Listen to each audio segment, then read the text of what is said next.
Untamed is going to be untamed. It's going to be a little crazy. I want to talk to my people. I want to talk to my brothers and sisters. We can have grace and humility in how we interact with other people. Oh, hot dog, look at you. And nobody talked about what's really happening. And let's have conversations about what truth is.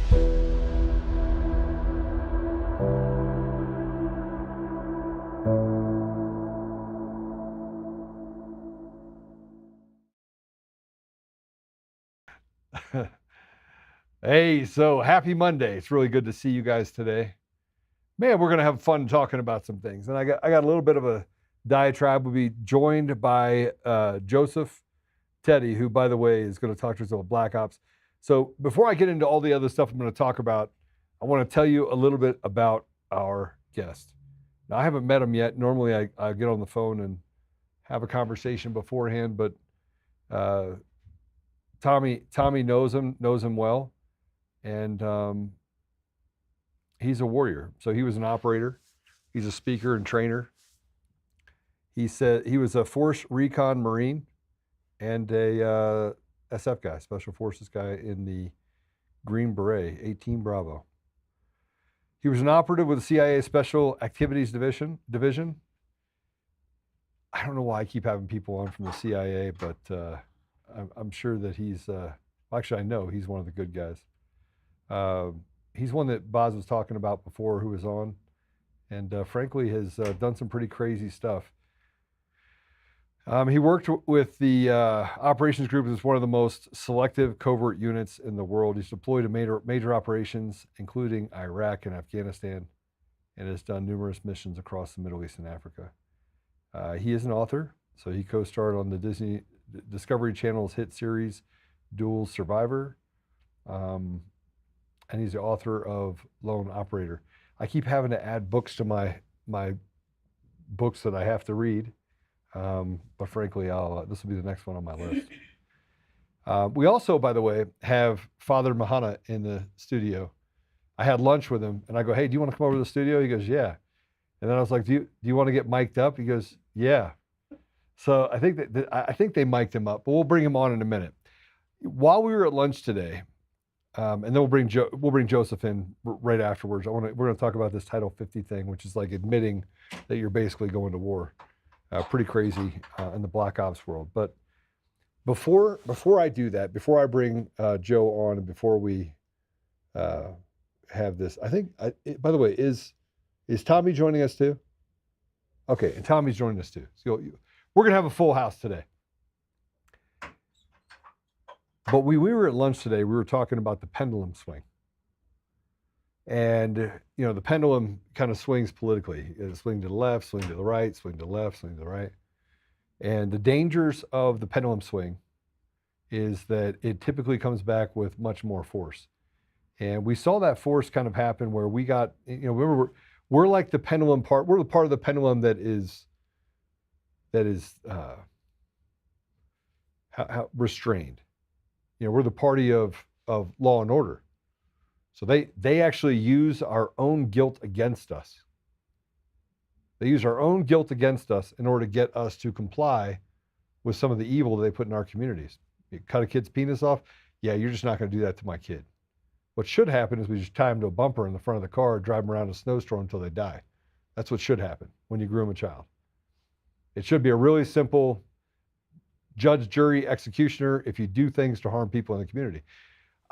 And you don't have to agree with me when I say that, but you have to admit that evil has been allowed to just thrive. 39 times we had the guy that stabbed that young lady to death. He was arrested. 25 times it was a felony. Got back out on the street and was able to commit murder. And I wouldn't be surprised if he didn't get life in prison. If it wasn't hey, we'll let him out again in 10 years. Because the system is literally rotted completely to the core. So as this pendulum starts to swing, we look at what's happening with this No Kings rally. It's hard to ignore. It's hard to ignore the reality of what we're facing, and we've seen it happen over and over and over again. If we get to 2026 and we still have machines and mail-in ballots, we're cooked. We're finished. And I'm going to tell you what happened in 2017. We saw it happen in the 2018 election. You walked in, we had the House, the Senate, we had the presidency. President Trump was highly effective. They developed the same campaigns you're seeing going on today. Matter of fact, 2017, much of the video footage you saw of the No Kings rally was actually from 2017. They ran around creating disruption. The Republican Party was just as much a part and complicit in slowing President Trump down from handing power back over to the people as the Democrats were. 2018, they used fraudulent machines and mail-in ballots to win the House and the Senate and to impeach President Trump twice. They're going to do the same thing. It's the same playbook. They're actually talking about that playbook right now. And they're using things like polls that say that President Trump is only 41% actually believe that President Trump is doing a good job. He's ridding ourselves of crime and the commitments to crime and telling them, listen, we're going to get rid of DEI. We're going to get rid of all of this perversion that we have in our community. And President Trump got on and said, hey, it's all but dead, all the DEI stuff. And that has a lot to do with the fact that people in his own group are Judases and Brutuses. These are people that literally keep telling him, Mr. President, you did it, you got rid of DEI. Well, let me just tell you what's really happening on the ground. He didn't get rid of anything. They're having active conversations, and I know because I'll talk to some people that work in these environments, and they'll say, Joe, they're all being told the same thing. Don't worry, 2026, it'll all go away, we'll be back to normal. Which means they have every intention of finishing the job of what they did the first term of an impeachment. Now keep in mind, we could have impeached we could have impeached Biden in 2021. We didn't. We just don't seem to have courage among leadership. And a lot of that has to do with the fact that leadership on both sides of the aisle is selected, not elected. That's why you got this knock on your head and rub on your belly environment in politics. That's why they want to have ranked choice voting and some of the other craziness that we have inside of our political schema. Because they need to have the ability to make sure that those people like Thomas Massey and others are quieted. We attack our own. As Father Mahana said today, we eat our own. And he talks about that at length. So with that, I'm gonna go and I'm gonna put up a couple of things here for the No Kings rally. And now they said 7 million people attended No Kings rally in 3,000 locations. And I'm like, no, they didn't. No, not at all. Let's go ahead and play this cut A. One. Look at this. Millions of people across the country marching as we speak against the policies of President Trump. This is Boston. Look at that. We'll continue to follow these rallies throughout the day here on MSNBC. Just so you know, my friend was in Boston at the No Kings rally, and he goes, Joe, that wasn't it. not a ton. There was people out there. You had 10,000 people or so, but that wasn't the rally. That's from 2017. You saw that community notes that's on there as well. And here's, you're not going to believe this, but you had people at this rally, the No Kings rally, protest, whatever you want to call it, and they were dressed up like LICE agents. Go ahead and play it.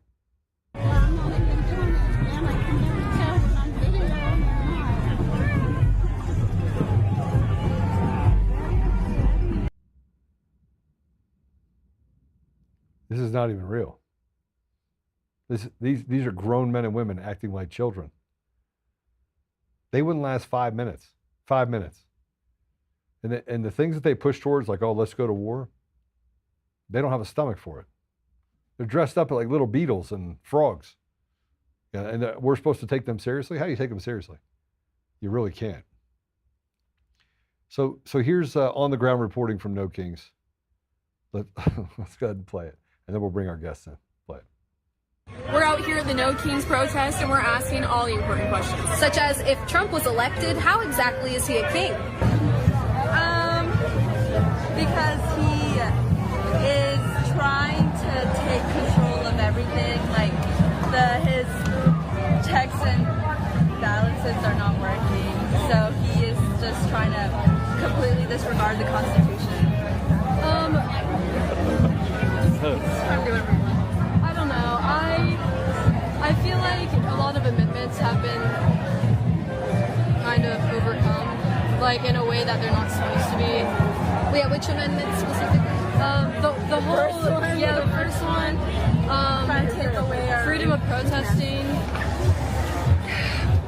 I would say that it's because even though he was elected, I agree, due process, he got what he got elected fairly, sure, but he's doing things that make him a king, like he's taking away, civil rights. That's a great question. I don't particularly think he's a king, it's how people are viewing him as. Actively switching the levers of power in order to subvert elections. And what does that mean? Things such as,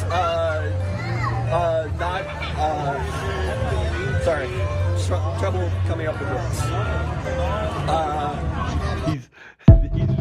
These retards. It's not even, it's past retarded. This is like catering to the ridiculous. All right, this is what President Trump had to say about the No Kings protest. That's over the weekend, the No Kings protest. I think it's a joke. I looked at the people. They're not representative of this country. And I looked at all the brand new signs paid for, I guess it was paid for by Soros and other radical left lunatics. It looks like it was. We're checking it out. The demonstrations were very small, very ineffective, and the people were whacked out. When you look at those people, those are not representative of the people of our country. Mr. President, besides San Francisco... By the way, I'm not a king. I'm not a king. I work my ass off to make our country great. That's all it is. I'm not a king at all. Just in case you wondered if he was a king, he just said it out. He's like, I'm not a king. But thank you, though. Thank you for noticing. All right, I'm not gonna, well, yeah, let's just play. This is the proper way of dealing with the No Kings protesters. This worked out really well. Play it.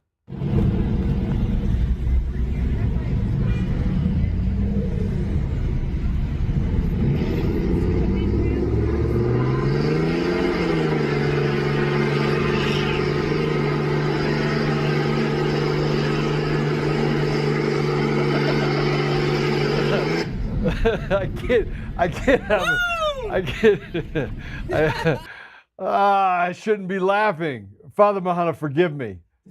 Forgive me, Father. Oh my gosh. All right, let's not waste any more time. Joseph, welcome to the show. Tommy, you here? Amen. Yes, sir. We'll get Father Mahana here in a minute to admonish all three of us for laughing at the ridiculousness. No, yeah. Stuff to watch, man. Yeah. But to Oltmann, I know Joe Teti. I've known him since 2020. I know him through Dale. Obviously, Dale, Basrick, Prado, they're all in that covert group, Special Activities Division, which it's not. He's being humble, but it's not one of the premier. It is the premier, and you can read all about it throughout Cold War history. And Joe's thing is also Spartan Americana, which is training people like me that barely know what they're doing, essentially how to survive when things go hot. And both ways. So what I was saying to you this morning, Oltmann, about Title 50 is it's tertia optia, meaning diplomacy is the first, outright war is the second. The third option is plausible deniability. We didn't do that. And Joe and I were talking last week about something else first, but then about Trump openly admitting that it's cleared for Venezuela, which the clearance is one thing. To openly say is a whole other thing. But because it's the most elite unit on the planet, and we have one with us right now, Teti, I wanted you to kind of explain to me what you were saying in text about just how important this is that it's openly being talked about for Venezuela. Well, that's like a double-edged sword, actually. When you start to tip your hand, so to speak, on what you're doing, kind of letting the bad guys know you're coming. But the thing is, they don't know where or when. And like you're talking about Title 50, those that are listening, a lot of people aren't familiar with what that means. And all that is a U.S. code that was granted to the Central Intelligence Agency, allowing them to conduct covert action. Covert action meaning the United States does something somewhere, and they want complete plausible deniability. And that is what Ground Branch is really good at doing. Obviously, we have our Tier 1 assets, Delta and SEAL Team 6. They're going to be involved in that, obviously.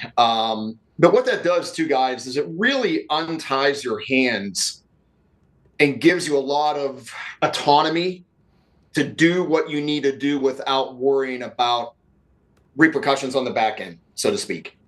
So, but yeah, the only thing that I would say about this whole thing is, yeah, we kind of let them know, just like Mexico, hey, we're coming for you, but they don't know who, where, when, and what kind of tactics we're going to be using. So, our guys will get it done. I just worry about losing that element of surprise. That's the only thing that's kind of like, wish they wouldn't have done that.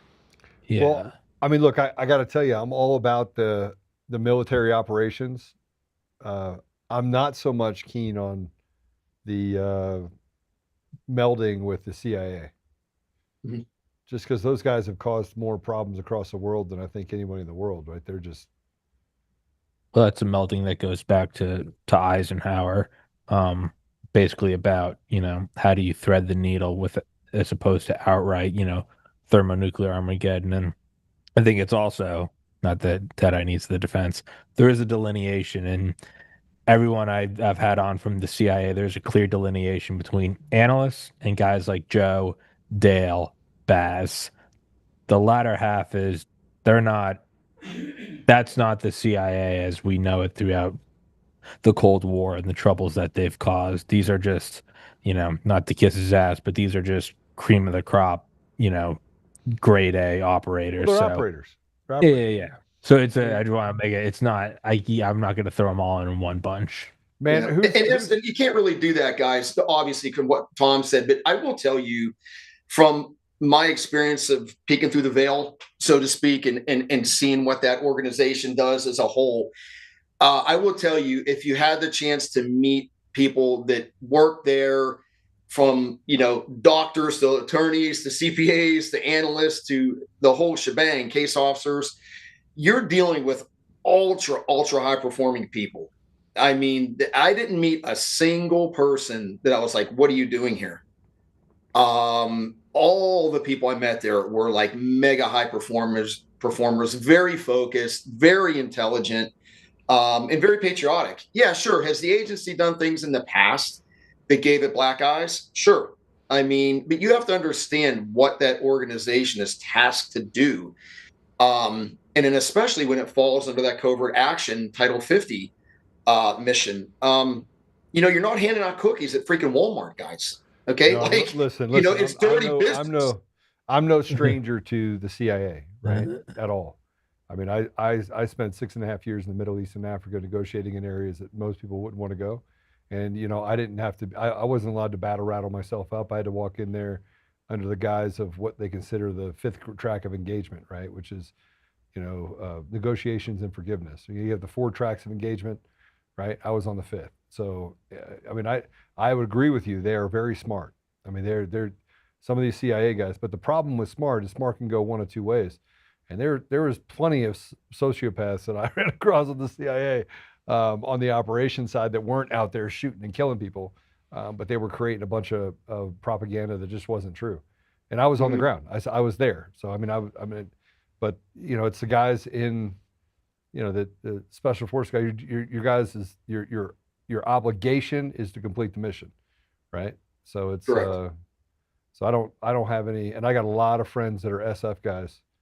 A lot of friends, Matter of fact, one of the biggest organizations that I support in the country is the Special Forces Foundation, which I do quite a bit for, including play golf with. So I get to do that as well. To kind of to switch it from the meta geopolitical, I do explicitly want to talk about what Teti and I were on the phone about last week. And Joe, it's kind of what you opened with, talking about when evil is allowed to proliferate, what do you do? Joe, could you, in however shortened version, kind of explain to me exactly what it was with the bomb threat, shooting threat, and then the wake of essentially what you told me on the phone, because there's evil allowed to proliferate, and then you guys have like Joe who are like, hey, here's the resume, here's how I can fix it, and then kind of their response to it. Could you regale that for us, Teti? And what was the exact question, Tom? You were breaking up a little bit. What happened when you spoke to me on the phone last week or the week before when there was the bomb threat or the school shooting threat at your stepdaughter's Gotcha. elementary school, Oh, and yes, how you yes. went in to ask about it, and then how could it be, patched up? Yeah. So last week, my girlfriend's daughter, she attends a middle school here. I'm not going to name the name, but anyway, an email came across an app that the school uses, and it basically said there was a threat to the school. The police have investigated it. Nothing to be worried about, I guess, so to speak. And then if you have any questions, come and ask. I'm paraphrasing, of course. I could read the exact text or email if you want. So anyway, I decided to go to the school and talk to somebody and find out exactly what was going on. Well, I went there early in the morning when the students were showing up, and the police officer that was in charge of that school was sitting in his car right out front, like perfect. So I walk up to the police officer, I knock on the window, I said, "Hey, sir, my name's Joe. My girlfriend's daughter goes to school here," and I showed him. I said, "I'm sure you're familiar with this message." I said, "Could you tell me what the threat was?" And he basically was just on his phone, and he looked at me very dismissively and said, "Kid had a bad day." Very obtuse, and just like, I was like, "Had a bad day?" Sir, if a kid has a bad day, why did they make a public statement? That doesn't add up. Long story short, he wouldn't tell me. I didn't want to get in an argument with the police officer, so I left. Well, later that day, Nola texted me and said, "Hey, can you come get me? I just don't feel comfortable being here right now." I was at the gym, drove to the school, but I got there, and instead of grabbing her first, I went into the office, and the lady was standing there. I said, "Ma'am, can I ask you a quick question? What actually went down with this person, this kid?" Didn't even know what to say. I'm like, "Man, you've drank too much coffee this morning or something." I said, "I need to speak to someone right now about what this is about." So she said, "Hold on." So she brings out this guy, and I believe he was called the dean of students. And he said, "Hey, sir, come with me." And he brought me back in his office. And I said, "Look, man," I said, "I want to know what's going on. Like, you said to come ask questions while I'm here." "Well, student privacy issues." I said, "Look, I don't need the name of the student. I just want to know what the threat was." Wouldn't tell me. So anyway, long story short, I've offered to do free vulnerability assessments and threat assessments for the school district and free training, and nothing. No one's ever called me. So long story short, I found out what it was. Kids talk. And I ended up finding out that it was a young man, was in school. I believe he was in the lunchroom. Don't quote me on that. And was arguing with some kids and was pretending, and he was reaching into his backpack and taking out a pistol and saying, "I'm going to shoot you." Found out he did that last year too.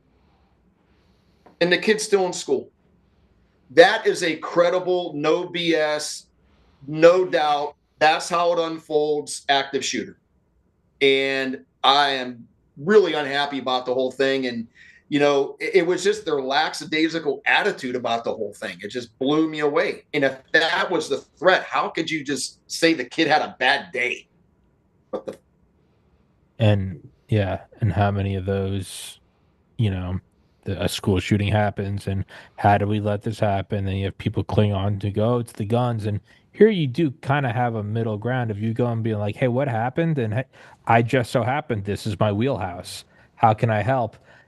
And they pretty much told you to go pound sand, and you're not. Dude, here's the icing on the cake, guys. And again, I don't want to throw anybody under the bus. The lady that is in charge of all of the schools in this school district, I think 6,000 students. She is like the safety and something security person for the entire school district. Pretty big one. Are you in Texas? No, sir. I'm in North Carolina. Okay, good. She was a history teacher. That's her background. I called this woman personally and told her, "I will train your teachers. I will do active shooter training for the police departments there. I will do a vulnerability assessment for free. I will even pay out of my own pocket to hire role players." You know what she told me? Swear to you, "Mr. Teti, All of that is done by competent law enforcement authorities, is what she said. I said, so you're telling me a police officer has done a vulnerability and threat assessment on your schools? That's correct. I said, well, ma'am, I'm not a cop. And I told her my background. I said, but I do know this. They don't learn how to do that in the police academy. And I know they don't teach that in the SWAT course. So what qualifies them to do it?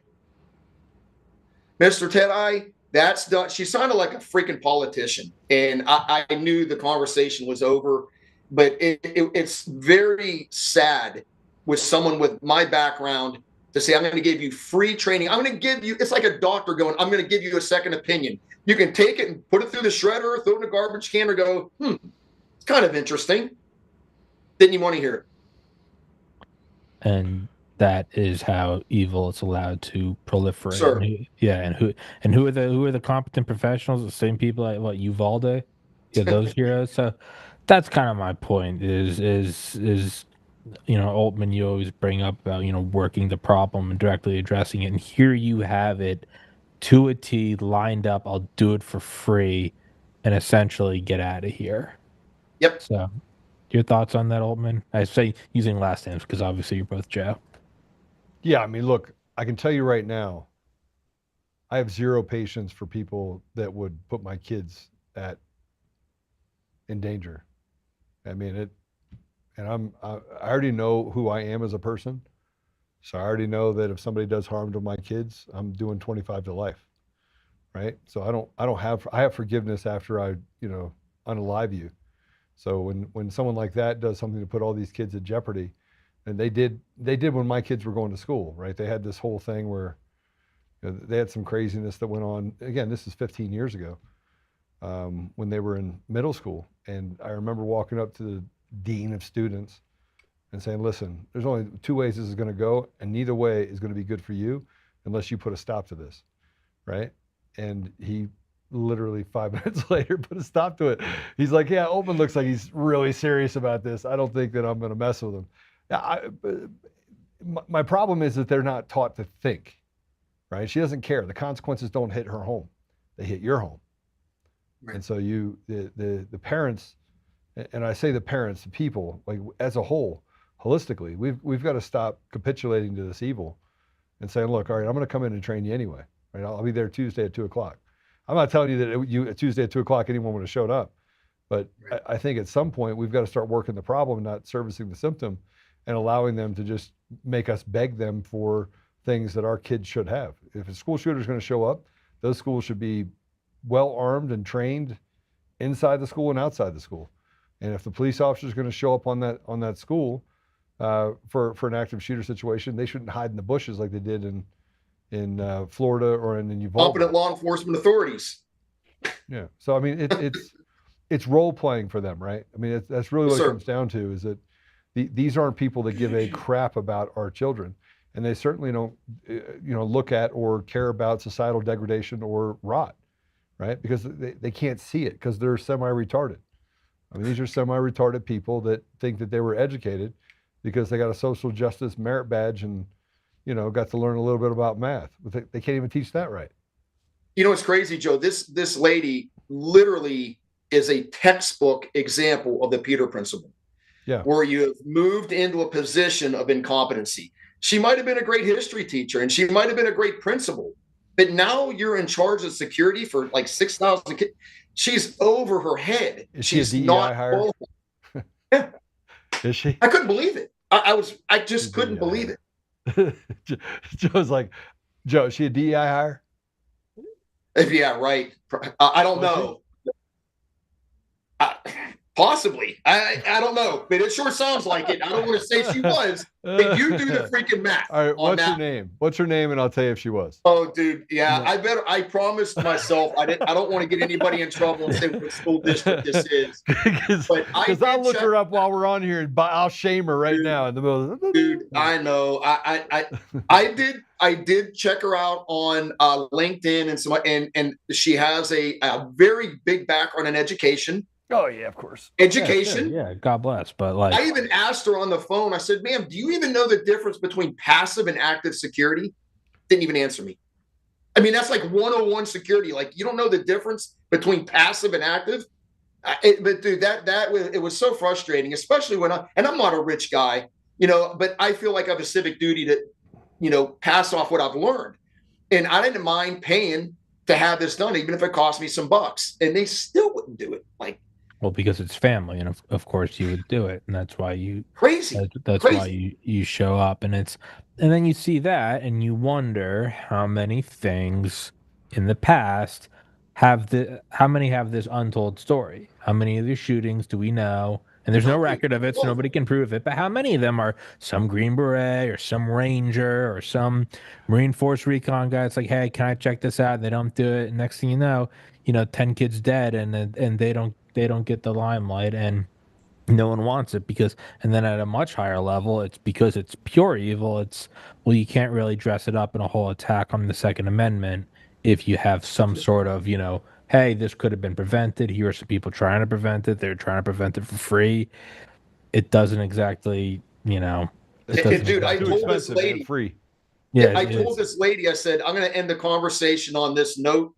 I said, if, God forbid, something happens in your jurisdiction, something that we're talking about, and one kid gets hurt, I'm going straight to the press and the media. And I'm going to tell them exactly what I did. Yeah, the problem is they're captured too. Hey, so I do want to bring in Father Mahana. He's here. He's going to pray for us too by the end of it, by the way. But he has a lot of experience overseas and got to pray over President Trump and the White House. And then got attacked for it, which is crazy. Father Mahana, meet Joseph and meet Tom Carrigan. Father. Nice to meet you. Sir. Nice to meet you. God bless you, gentlemen. You too, Father. Thank you, sir. So you were listening. What did you think about all this? Well, I listen usually with a historical ear, and I listen with a futuristic ear. And a historical ear, I mean, humanity most likely has been an unwitting participant since the 20th century in a very fundamental change that has been imposed upon us all. There's no question. And I believe this fundamental change is coming aggressively to attack the critical thinking of the human being, the family institution of the relationship, as you can tell from the experience of Joseph, by weaponizing education, creating a division and a lack of trust in the relationship between what is the responsibility of a parent and their child and the envelope of an educational establishment, putting the parents' boards against the school boards, and the school shootings, unfortunately, hundreds of which have been recorded in the history of the United States, how it becomes weaponized and getting out of hand, instead of addressing the bullying that I believe Joseph wanted to allude to. Most likely those children who are threatening to do those things, of course they have a personal history, of course there is bullying involved in their life, and they cannot not be treated. Instead, the propaganda uses them for weapon control, let's say, for the first to attack the First Amendment, to attack the Second Amendment, to attack. I think this unwitting fundamental change to which the humanity has been subject is experienced first in the United States. I'm an immigrant, of course. I'm American for years and years now. You sound like you're from Chicago. But I can tell you that United States so far, for 250 years, as a people, we did succeed overcoming every experiment they put us under. Except that this time, and why we succeeded up until 1962, up until 1970, I would say. After 1970, something fundamentally happened in the US, where in the political world, in our foreign policy, in our engagement, the way we relate to other nations, to other religions, the way other religions have come to United States to become members of the US. You can talk in the US, there's a classical immigration up until 1920s, before the Great Depression. But then after that, there are new waves of immigration that come with some sort of a different dogma, some sort of a different religion. I think all of that affect the educational system in the US, to tell you, towards integration, towards the security of the students, the security, the relationship between the parents and their children. The other thing, without talking too long, I want to say, I do have a fear that in the relationship with what's happening regarding Latin America and the Hispanic communities and Venezuela per se, that probably there is a deep crisis that has been around since John Kennedy, most likely. Yeah. That we do not know its ramifications. We do not know who are the real members, who are real the players who are playing, but they don't seem to be just confined to Latin America. You can think about the former USSR, for instance. You could think about the example, the precedence of the 13-day crisis, with John Kennedy and Cuba. You could think about Pacem in Terris with Pope John XXIII addressing the two presidents of the Soviet Union and the United States, the nuclear missile crisis. You could think about Iran and involvement, about Hezbollah and involvement in Latin America, the narcotics in Latin America. I think the new world with President Trump being now in confrontation, and somehow there is some sort of confrontation going up between us and Latin America. Is it really about immigration and narcotic? Is it a deeper problem? I am afraid that this new world is being open to a chapter of some sort of instability and some war fronts, just like the Balkan areas, just like the Middle East areas, and I don't think it is settling, and we're not prepared for it as Americans.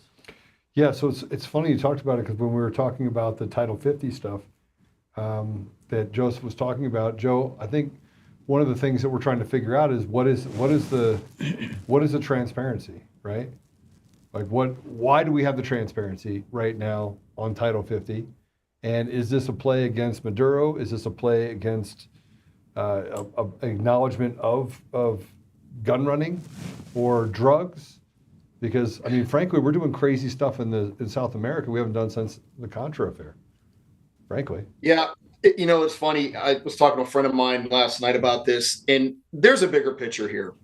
This isn't just about drugs. That's not enough. Not to commit the assets that we're doing right now and talking about Title 50 and all of that. If I'm not mistaken, and guys, don't quote me on this, I believe it was in the 2000s that Venezuela and Iran signed some kind of technical agreement to supply Iran with like drones and transfer kits and all kinds of things. I think there's a bigger picture, like globally, than just drugs. It has to be more than just that. Obviously, we're not going to know what it is. Maybe Machines. someday. But it's not just drugs. It's election machines, Joe. It's election machines. Yeah. I don't know. I will tell you this. I hope that the leadership, boots on the ground, if they're going to be conducting special operations in Venezuela, are smart enough to use technology to their advantage, do kinetic strikes, don't necessarily put guys kicking indoors, because they're going to take losses.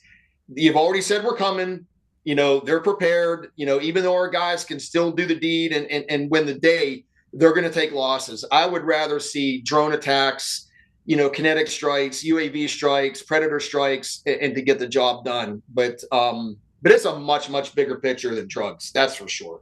I mean, didn't Venezuela just like offer the keys to the city to Trump, and Trump was like, "Don't want nothing to do with you"? And didn't that just happen? Yeah. So I think that ties back again. I mean, I said the machines just as an aside of not joking, sort of. But if you tie back to all the things about Smartmatics guys being arrested and being indicted, and then the other things that are closely related to that, as it relates to the things that were, Dominion just got basically a reskin, which we're going to talk about tomorrow. We're in a. It feels like an active war when you're talking about, even doing covert operations in public or in the public eye, it can't be about drugs, because we'd have to attack every country in South and Central America. It can't be about money or even political indifference. It has to be something much more sinister or much more serious. And frankly, you'd be hard pressed to not think that the elections across the country for the last 20 years haven't been adversely affected or stolen by people in Venezuela. I think what Teti said is a good focus on committing these assets. It's not any old asset, in the same way that, close air support isn't some, 40-year-old, F-15. If you're sending out something like a B-2 bomber, you're sending out a $2 billion aircraft. I mean, you're not rolling that out there for close. You're going for something. You're going for the king. You're going for something. The very fact that they are committing, I think you're both right. It can't just be drugs. There is something much larger. And unlike the B-2 bomber, you can eventually find out what it was going because you find the crater. You're maybe never going to know what exactly they're doing. I mean, best case, it's declassified in 50 years. Most likely, you'll never find out.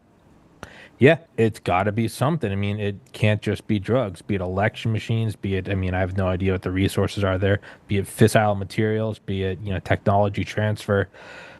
But and that's what I was saying to you this morning, Joe, on our Zoom call. I'm like, I don't think people have a real grasp on how momentous it is to not only commit, Title 50 assets, but to announce it as well. Those are two. Well, do you think it was a slip up? Do you think it was a slip up on his part? We have Joe with us, so Ted, what are your thoughts? Nah, you don't slip that up. That's not a oops, I forgot to not say this is covert action. I mean, that is not a slip up. That was a direct, you know what? These are the guys that are coming after you. You're look, for a $50 million bounty, I'll go put a no, yeah, right. Right. Big number. And I'm very capable, and I know you're capable. Just big number, like 4 guys. We'll just get you KIA. Yeah, it's. No, I think President Trump said that on purpose, and don't forget who's pushing this down the road. Pete Hegseth.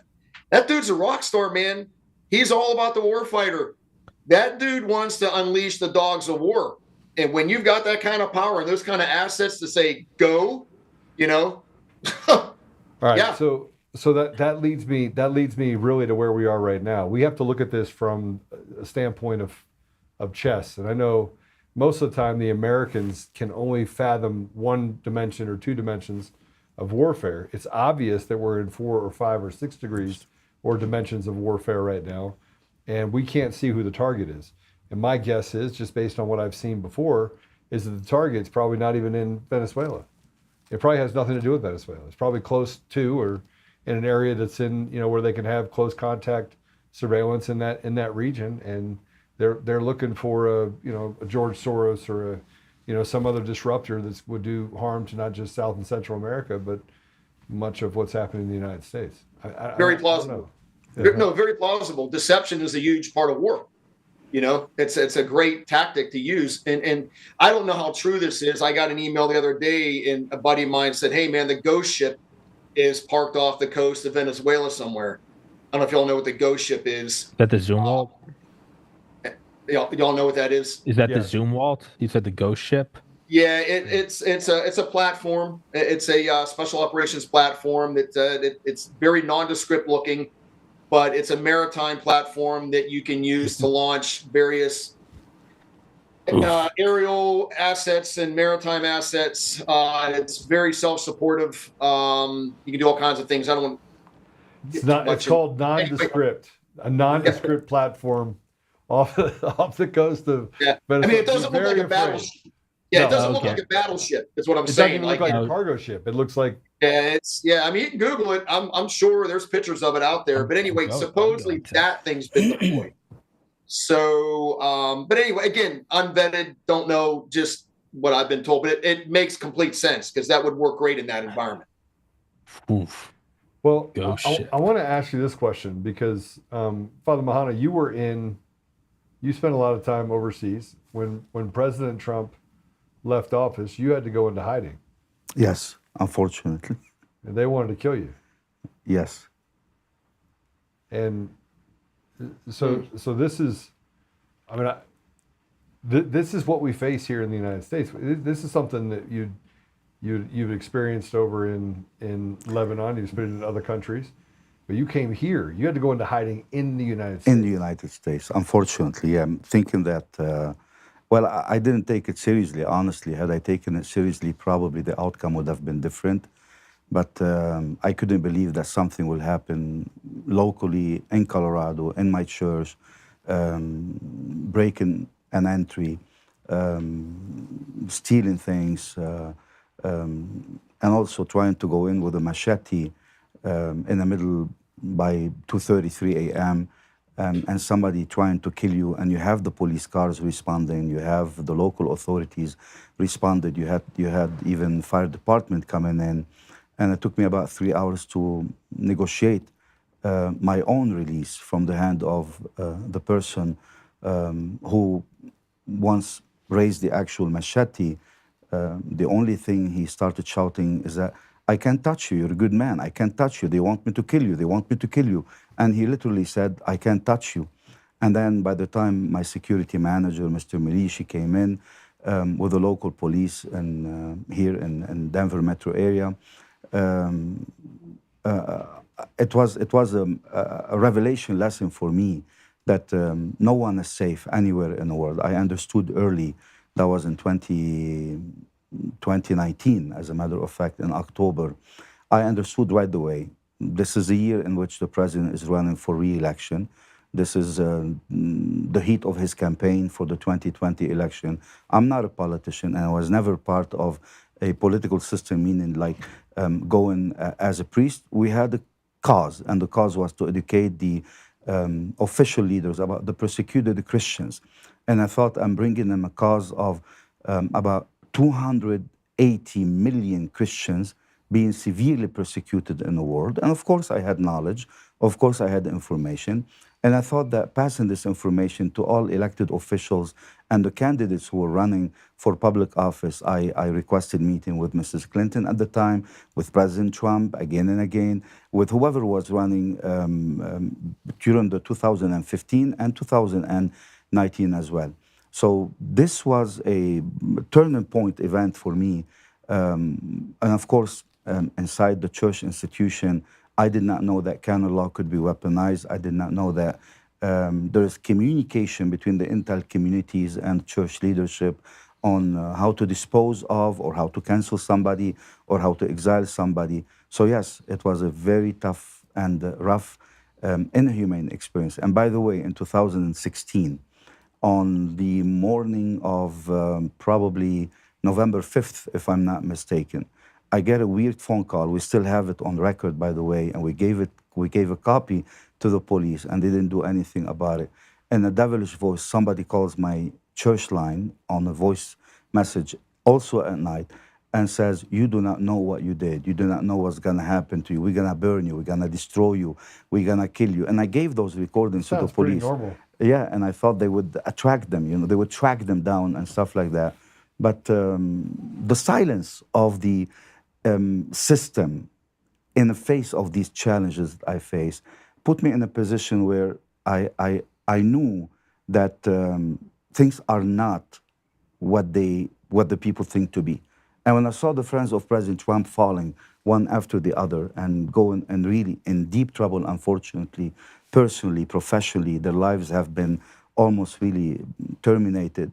It showed me that this is a massive attack, and I'm not sure if we have enough defense on our side to be able to protect us for life, for faith, for freedom, for family, and for the right of the pursuit of happiness, because this is really what I was trying to stand for, knowing and believing and trusting that the United States, after the Bible, after the Christian lifestyle, has the best way of living that could be fair, regardless of our mistakes, despite of our mistakes. So that leads me to I mean, Joe, you're an operator. At lunch today, I asked Father Mahana, I said, listen, we need a fraternity. We've got to start actually taking care of our community at our community. Because what are you going to do? What are you going to do, Joe, if something happens to your daughter's school and you went through this whole deal and you're like, you got to go to the press and and let's say they do what the press does now. They do nothing. Right. Right. Exactly. So, I mean, what did I say today? I was like, we need a fraternity. All the bad guys have fraternities. They got cartels in the government and everything else. Frankly, men do not stand together. We don't stand together. So it's not like Joe, you called me in the middle of the day. I barely know you, but you know, Boz, frankly, he could call me too. You say, Joe's 2:00 in the morning, bring a shovel. Don't ask any questions. I'd be there. But that's the type of fraternity we're going to have to build in our country, because it feels like we're in a lawless environment. And yeah, we're blowing up Venezuela, but look what's happening here in the United States. It's awful. It's shocking that such a godly man would be, have to deal with that. That's really shocking. Like that, I'm not shocked by much, but that really kind of hit home. And so I had no idea that happened to you, Father. And that just goes to show you what level playing field these people are willing to play on. Correct. That's awful. I actually think there's quite a clear mirror to Teti, what you're talking about at your daughter's school and what happened to Father. I mean, what are both of them in the most broad strokes? Bad thing, threat, go through official channels, denied. Right. So in the most broad strokes, if you're to break it down, it leads you to the same thing, which is what Oltmann said. It eventually comes down to self-accountability. No one's doing this for me. No one's going to come help me. And that's what it does come down to is, and not to shamelessly plug, but I mean, like Joe's training, it's how you take everyday guys like me who aren't an operator, and it's, the basics on like, hey, here's how to shoot and here's how not to end up zip tied to the back of a windowless van. Like, and I think that's kind of where this is going. And Joe, you said you were at some training thing the other week and it was absolutely packed. I think that's what a lot of this is people are seeing anything from Father, your tale to Teti's to what we all saw at the 2016 election, and it all goes up to 2020 election, it all goes up to the courts, and the court has no standing, and it goes back and back again, and time again, war with the FDA and the CDC, all the reasons I was banned from YouTube. You can only hit that pull that fire alarm so many times before you realize it's cut and the fire department doesn't care about you. So what are you going to do? And it's not a fun answer because that implies critical thought and, self-determination. But I think these are all pretty much the same things. The official channels are broken down. The threat still exists. What are you going to do? And I don't have the answer, Like we have guys like Joe, but I don't have the answer. I don't really know where I was going with all that, but hey Joe, did you train Tommy to learn how to shoot, and did you get him past the pee in his pants when he got scared? We actually spent some time together at a mutual friend's house who probably has the most insane gun collection I have ever seen of a private citizen. I don't want to mention his name. I was going to say, I've heard, but anyway, no, Tom can handle himself. There's no doubt about it. I was actually quite impressed. Thank you, sir. But yeah, to just kind of jump on Tom's back, and the best thing you can do is be prepared in whatever form that you want to take of that, whether it's from 1 to 10. How do you protect your family? Physically. Physical security, everything, travel security, home security. That's on the individual. Okay, so there are people out there like myself. Go seek them. Yeah. So listen, I have SF friends for a reason, right? So you were in which SF? Were you 10th group? What were you? 19th and 20th. Okay. So do you know Nate Bilo? No, sir, I do not. Okay. He's a knucklehead. I could probably list 20 people and we've sat around and talked and had this conversation. It's great to get trained, but people should get trained and have 3 or 4 or 5 or 10 other buddies that are also trained in the same area, right? So there should be this brotherhood that gets created, and not to leave women out of this deal, but you should have 8 to 10 to 12 brothers that within 20 minutes can be side by side with you, vice versa. I have 5 gentlemen coming here Friday. They're all friends. They're from another state, and they're coming here for a few days to get very specific training. That's all I'm going to say. Very, very specific training that I can provide to them. And they're all, just like you're saying, they're all buddies. They're all businessmen, very successful. They looked online and basically said, hey, man, like, we're going to come train with you. You've kind of got the knowledge that we need, and they'll be here Friday. So I'm looking forward to training with them, actually. Bunch of good guys. And do you do tactical comms? What do you do? Yeah, well, I wasn't a comm guy, so I do tactical, like 1-man, 2-man CQB for military. I do surveillance, counter surveillance.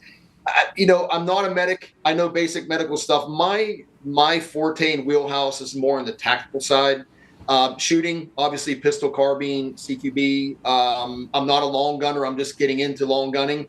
But surveillance, counter surveillance, survival, preparedness, all of that stuff, home security, travel security, stuff like that. Apprehension avoidance, that's a big thing that I've been training a lot of people on, is apprehension avoidance, especially successful executive types that do a lot of traveling, that are more high profile and prone to getting hemmed up somewhere. Like, how do you spot hostile surveillance? If you spot it, what do you do? How should you set how do you set your hotel room up for success? And covert security cameras, all kinds of things. But that's kind of like my wheelhouse and my clientele right now. Wow. Yeah, you know what I'd love to do? I'd love to just get your thoughts on our full TAC pack that we have here. Our TAC packs even for surveillance, counter surveillance, huh? For DCF? Yeah. No, for what we have here. So I have a TAC pack for when they come to my house.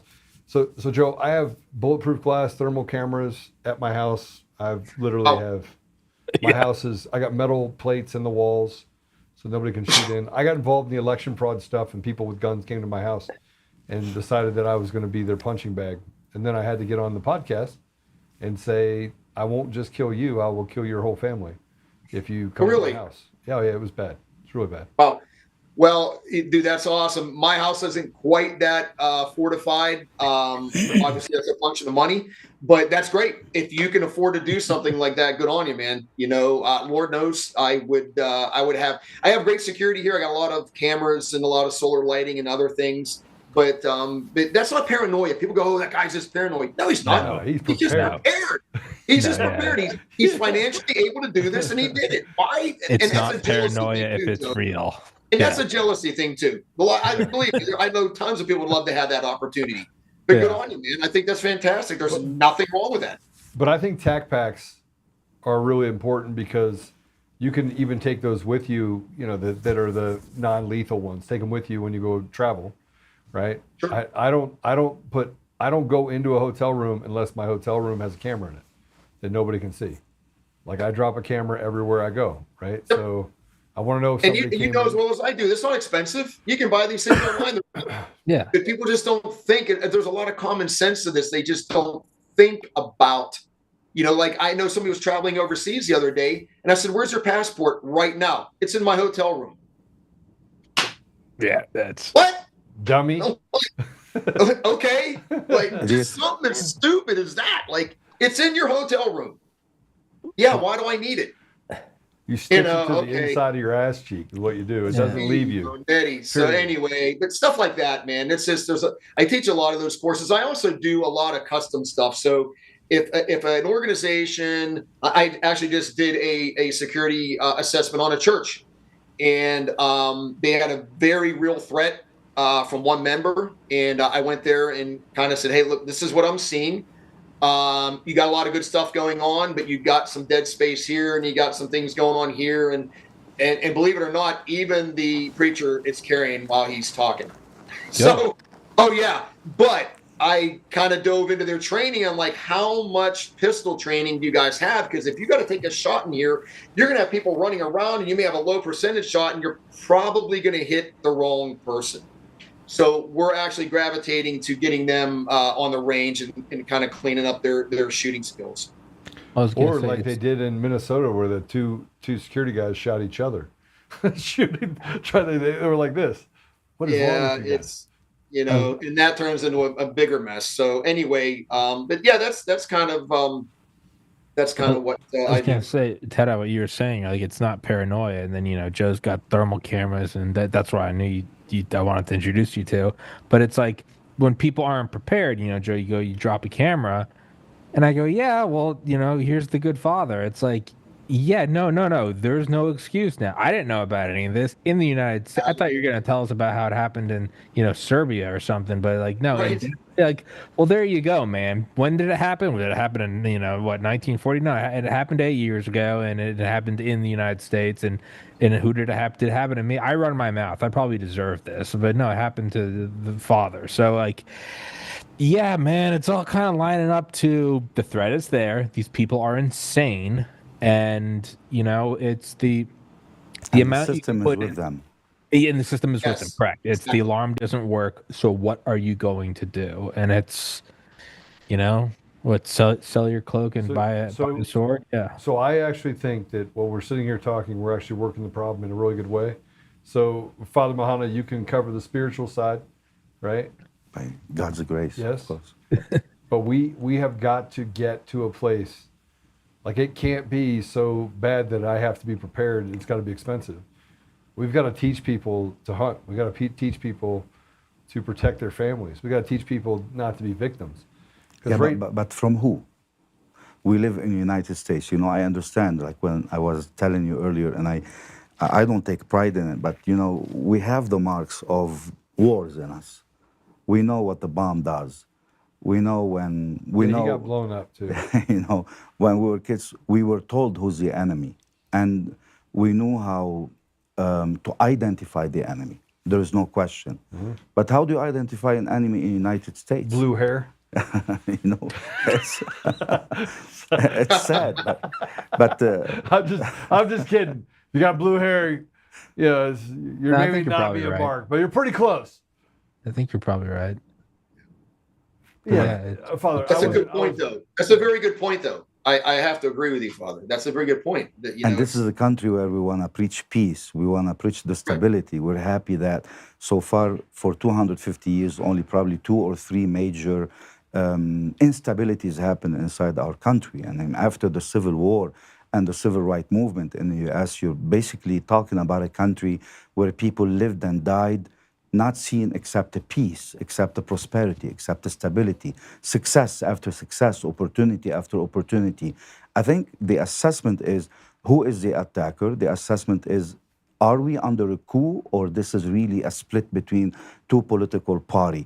Is the United States under religious persecution of some sort? Are we going to wake up one day and Christianity and the Judeo-Christian principles of our life, the foundation that is in the Constitution, the divine providence that the fathers of the US spoke about, is all of this going to be annihilated? Just like after the first administration, they broke down and took off all the statues, right? The actual statues of certain history in the US. What will they do the next time? What else do they take? Do they take some people out? Our biological security in the U.S. I mean, Joseph was talking about a ship, somewhere around Venezuela. I worry that the attack this time is deeper and it goes beyond having a couple surveillance cameras and a security team and the bodily safety that you need for our homes. By the way, looking at our homes, and it in the Middle East, the way we are, and we live under walls, like real walls, right? Like I lived underground. I lived in a cave when I was a child. No U.S. home will stand. Our homes are made of wood.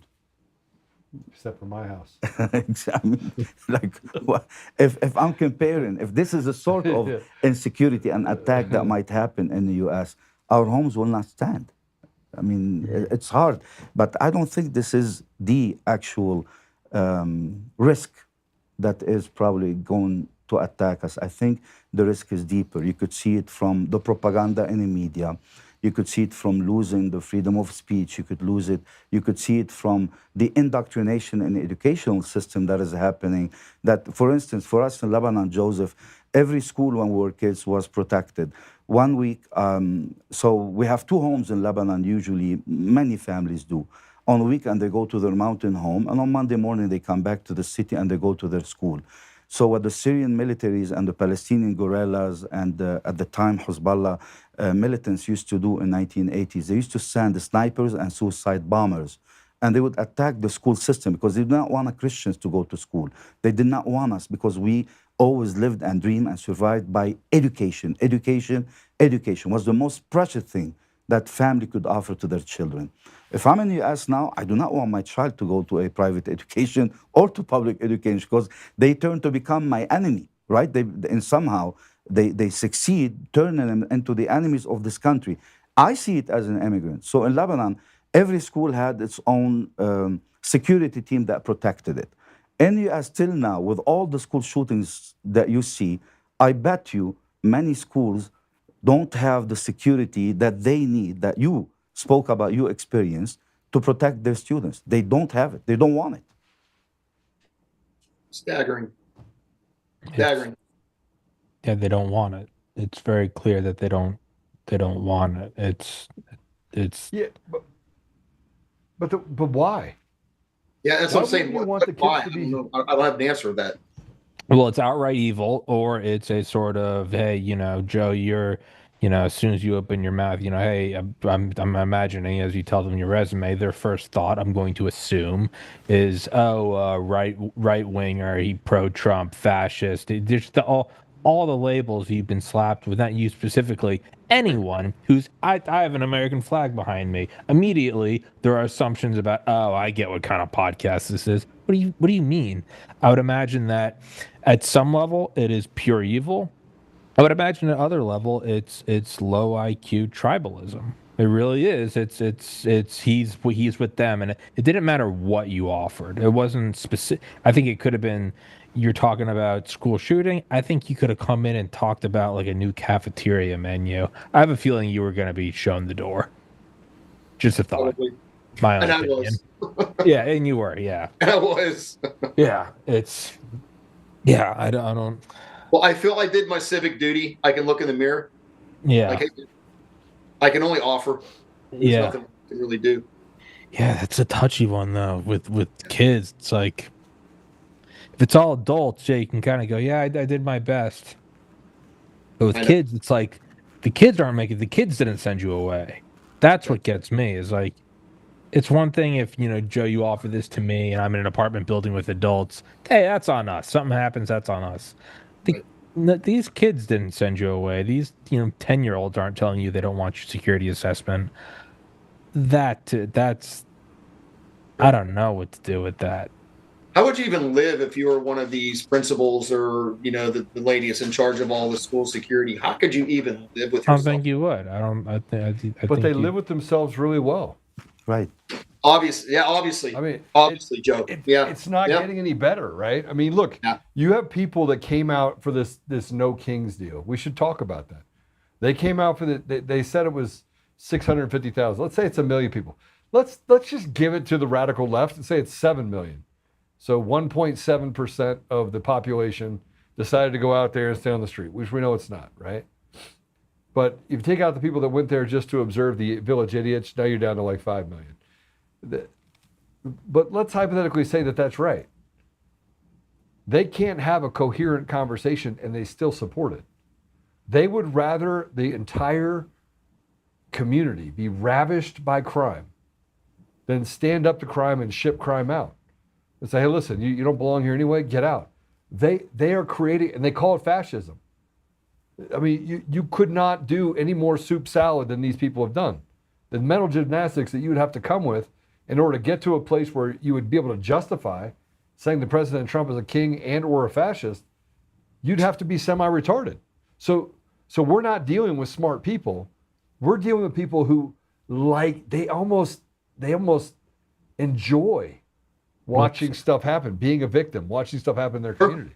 That's why I said low IQ tribalism. I wasn't trying to be funny. It's a lot of it is you want to be in the in group, and we got the enemy. They're the out group, and you don't have to think about it. And Trump's, listen, if there's a real king, these protests wouldn't happen. You'd all be dead, and it wouldn't even make the news. It'd be Tiananmen Square.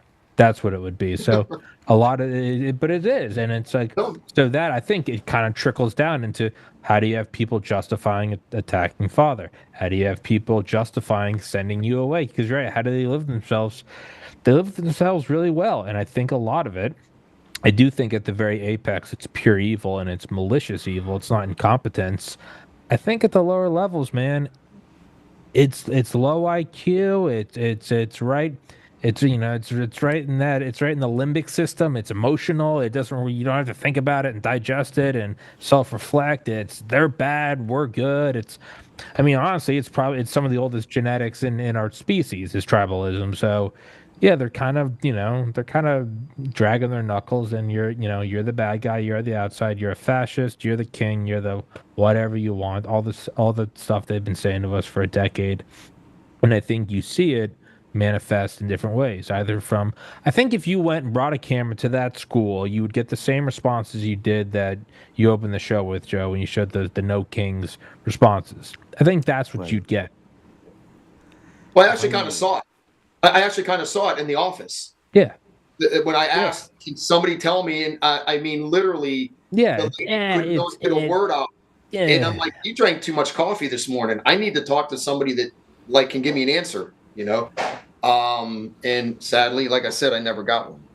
Found out, but I didn't get one from the leadership of the school. Yeah. If I may say something out of history, I studied the history of the U.S. I majored in historical theology at St. Louis University. And how many languages do you speak? I know 12 languages. I speak about 7. I speak 7 languages, actually. He's in the CIA with Joe. This event, like a No King's Day, right? I mean, this basically, in a historical year, this almost is an invitation to the people to a new constitutional revolution, almost. A revolution that reminds the people that they're doing something good, reminding them of the atrocities and basically the U.S. and the British Empire at the time of King George, for instance, the days of George Washington. It's almost like creating a revolutionary spirit in the mind of people. So I don't think this is just an expression of a political opinion. I think this event is well crafted and is crafted as an educational event. You may call it indoctrinational event, and there is a step 2, there is step 3, there is step 4. So what did we achieve in the first revolution? When Europe in 1789, with the French Revolution, decided to fire God out of the public life, destroy the Christian Europe, and started targeting, and they took down every Christian, namely Catholic empire, every Catholic empire, up till 1914 when they took the Austro-Hungarian Empire, which was the last one that they took down.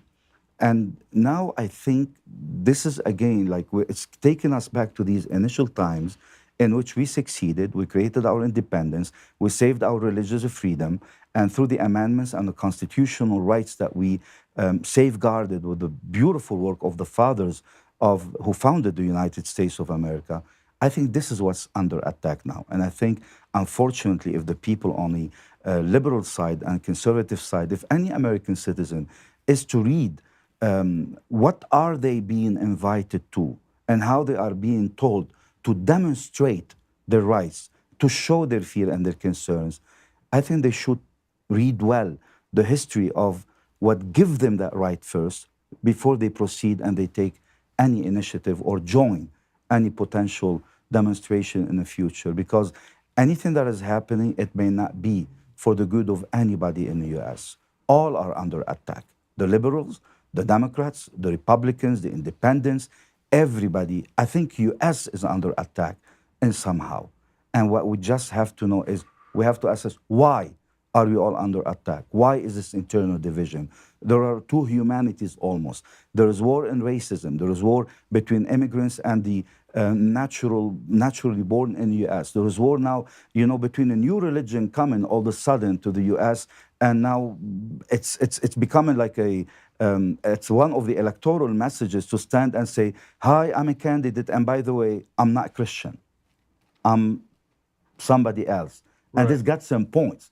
Everything is being politicized. So what's happening? What is the aim of all of that? I think we need to assess that. I agree. It's a good point I hadn't thought of. I just look at the No Kings thing, think it's stupid, but they've probably taken it right. You can only say Hitler so many times before people eventually do check out. I think this is another way to it's like stochastic terrorism. How did Charlie Kirk get shot? How did Trump get shot? Meanwhile, you have articles about, like a couple days before they shoot Trump, right? It's like Biden said, putting Trump in the crosshairs. There is some very well thought out psychology to just flooding everything with these thoughts and then saying, hey, we never said to shoot Charlie Kirk. But when you say these people are fascists and they're a threat to your very existence, and we don't agree to disagree, your beliefs, your beliefs void negate my freedom to exist. Well, then all of a sudden, when the shooting does happen, they know exactly what they're doing. And I think what No Kings is it's just, they realize they pressed the Hitler button too many times over the last decade. Nobody's getting a synaptic response anymore. So they switched it out. We're going even further back. We're going Revolutionary War, No Kings. And I think that's a brilliant point, Father. When are you going to train us, Joe? Whenever you want, let me know. I'll be there. I'll put you guys in touch. Done and done. Yeah, Tom, give me my contact information and I'll come out. Joe, I know you're busy. We should get Tommy out there too, just so I can show him a few things. Yeah. 100%. Yeah, if you got some like-minded individuals down that way, I'll be more than happy to come down there. Just let me know what you're looking for. Well, Tig Tigan is one of my best friends, so Benghazi 13 hours guy. Gotcha. So I punch him in the face all the time. Just kidding. Sorry, Tig, if you're listening, I did not punch you. Can't run. You got a hip replacement. Yeah, that's a tough movie to watch. For those of you that don't know what that is, just watch it. It's very, very difficult to see how. And a lot of the stuff that went down, you don't even hear about, like birds on the way with a bunch of SIF guys and, a colonel that was asked to retire for. I mean, there's all kinds of stuff behind the stand down. Disgusting. Yeah, disgusting. Yeah, they betrayed that group. Oh, they did. Those brothers shouldn't have died. They shouldn't have died. No, not at all. And then Hillary Clinton, what difference does it make? Yeah. And it was on her. She was Secretary of State, if I'm not mistaken. Yeah, she was. She was the one that made the call, from my understanding, to turn the bird around and send the guys back. And they could have been there in plenty of time to keep that whole thing from happening. But fate said a different word. It's almost as if they planned it. If you read Sarah's book on it, kind of uncovering it, it's almost as if they planned the whole thing. Well, didn't they accuse it of their own people? Didn't they originally accuse it on a YouTube video? Wasn't that the that original guy went to jail for that? Oh wow! In prison for 4 years. Oh wow! Didn't know that. Yeah, over that video. Yeah. Wow. Yeah, I think he did 4 years. Wow. Imagine that. So this is why I say that our system is fundamentally broken. We got Tina Peters sitting in jail for uncovering the election fraud. You've got people that stood up to the COVID madness and printed fake vaccine cards to give to people so that they could protect their family without putting themselves in jeopardy. Those people have gone to jail, have big fine. I mean, I feel like the U.S. government is so innately that they don't care. I feel like they don't care. I feel like they just don't give a shit. They don't care about killing babies. The pro-life movement. We talked about this. They don't care about killing babies. Yeah. So what do they care about? Because it certainly isn't getting done. Here's my question, guys, real quick. Do you think we can fix this during this last tenure with President Trump? Do you think there's enough time to fix this? Yes or no? If they what Oltmann's always on is if you clean out the ability and the actual infrastructure of elections, if you do that, well, then you buy yourself more time. You don't need to do it in this last interim. If you don't do that, I don't know. It's kind of nail and coffin-ish. Look, if you want to know my opinion, we're already at war. It hasn't hit your front door yet, but if you're not training for it, we're already at war. And to what you said, Father, is that we don't know who to shoot. No, because they're smiling at you as they literally try to stick the knife in your back, right? And they're telling us that they're there to protect democracy. We're not a democracy. Mob rule should never exist in this country. But that's how they're framing the election systems. Like, hey, just stay at home, have convenience, cut off your penis. Here, watch sex books in second grade. I mean, I said that very flippantly, but that's really what's happening, right? And we're sitting back going, well, they're not doing it at my house. Well, basically everything around you is rotting out to the core. So, I mean,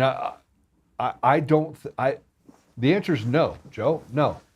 Well, no, we're not going to be able to save this country. And we get rid of the machines and mail-in ballots, we will give ourselves a lifeline. But if you think you can push the devil back into a hole without force, I mean, we've already caught him. We've already said good versus evil. We're already there. So if we're there, then it's just sitting there. What's that going? Oh, you caught me. You know what I'm going to do? I'm going to go hang back out in my hole. No, it's waiting for us to punch those little bastards in the mouth. Sorry, Father. I think it's an experiment, Joseph. It's an experiment.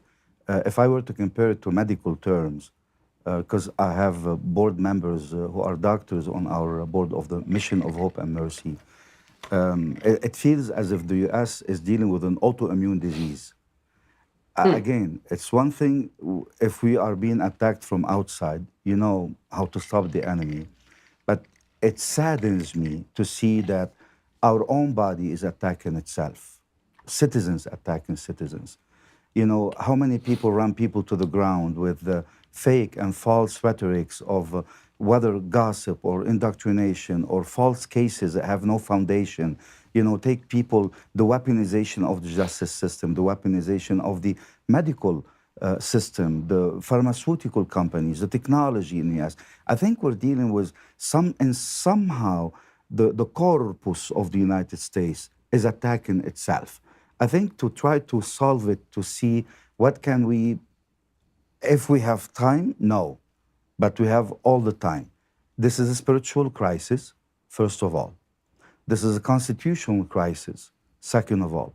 This is an administrative crisis, seen now with the shutdown of the government, that the actual officials that we elected as a people in the US are actually going through a crisis of management system over funding and over budgeting and allocation of grants. And what do they do with that? We do not want to talk about the content because we'll all be in trouble. I mean, where they are allocating these funds to go. But this is the public operation as a government is also messed up. And then you look at the church in the United States. You look at the scandals that you see, whether in the churches or you look at the relationship between religions. Everything in the US, for some reason, has been boiling as of a volcano is being getting ready. I think the way to treat it, people have to rise to a level of prayer. Really, I mean it, people have to pray. I mean it, people have, I do agree with Joe. Are we playing for the purge, or what are we playing for? But we're praying to see who still believes in the United States the way we know it. It's almost like you want to make some sort of a questionnaire and send it out to the people and tell them, hey, this is what the United States is. This is what we make a study when they approve us for citizenship, right? They give us this booklet and they tell us this is what you need to study to prepare for your citizenship. I think now, honestly, it's a joke, but every American citizen now need to pass this test again. They need to see, do you still believe in the same country? I'm sorry, I'm saying that. But I think these are parts to understand if people still realize what is the United States of America. It's almost we need to send this document that they present when you go to apply for citizenship. They make you study it. I think we need to send it to every home and tell them, hey, Tell your children, this is what America is. Do you still believe in it? Yes or no? What do you believe in? What do you not believe in? I think it's a problem, Joe. Interesting.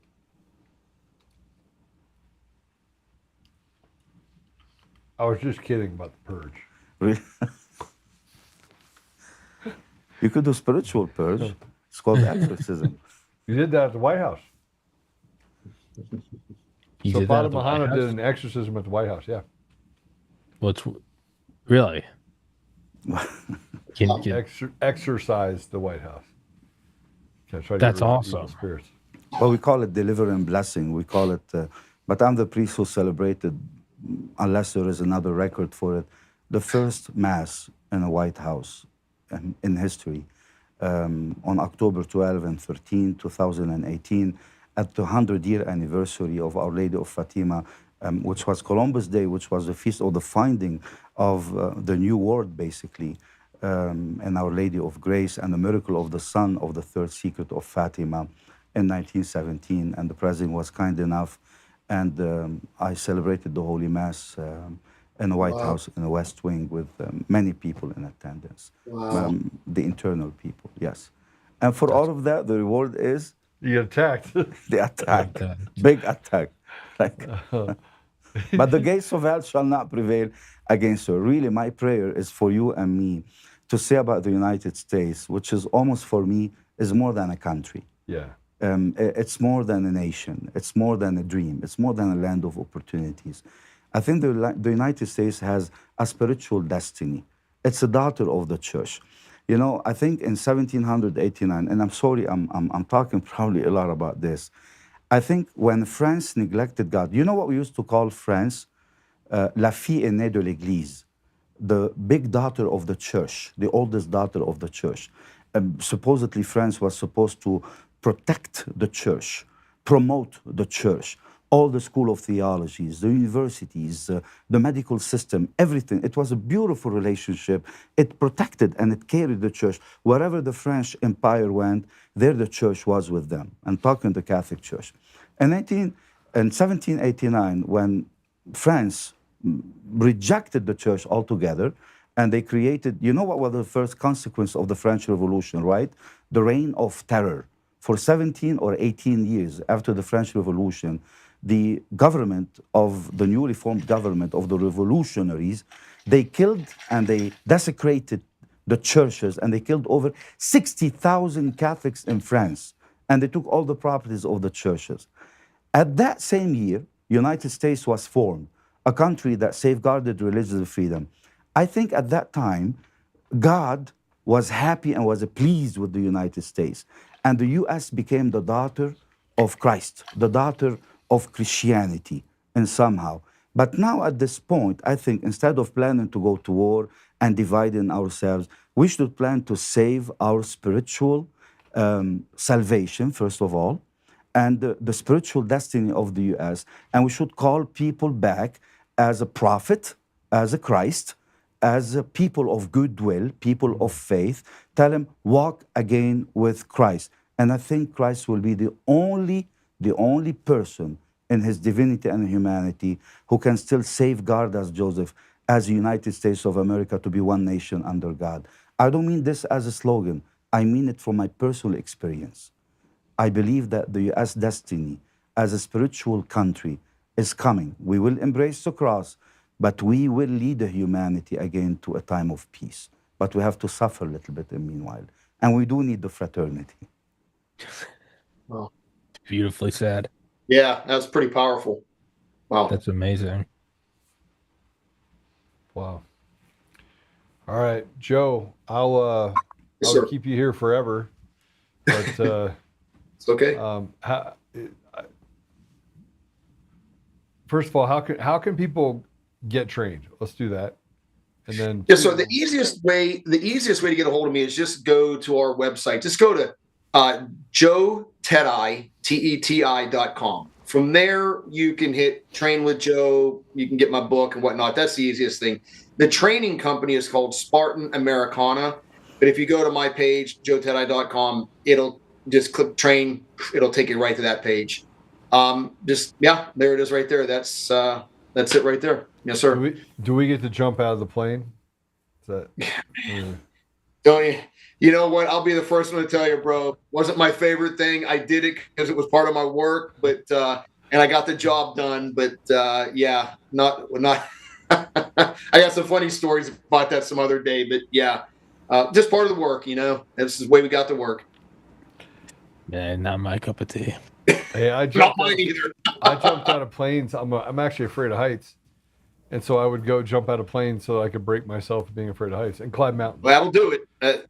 That'll do it for sure. Yeah, it was my way out. All right, Joe, how can people follow you? Yeah, we got Instagram page, we got a Facebook page. You know, I'm not a big TikTok person, but you should be.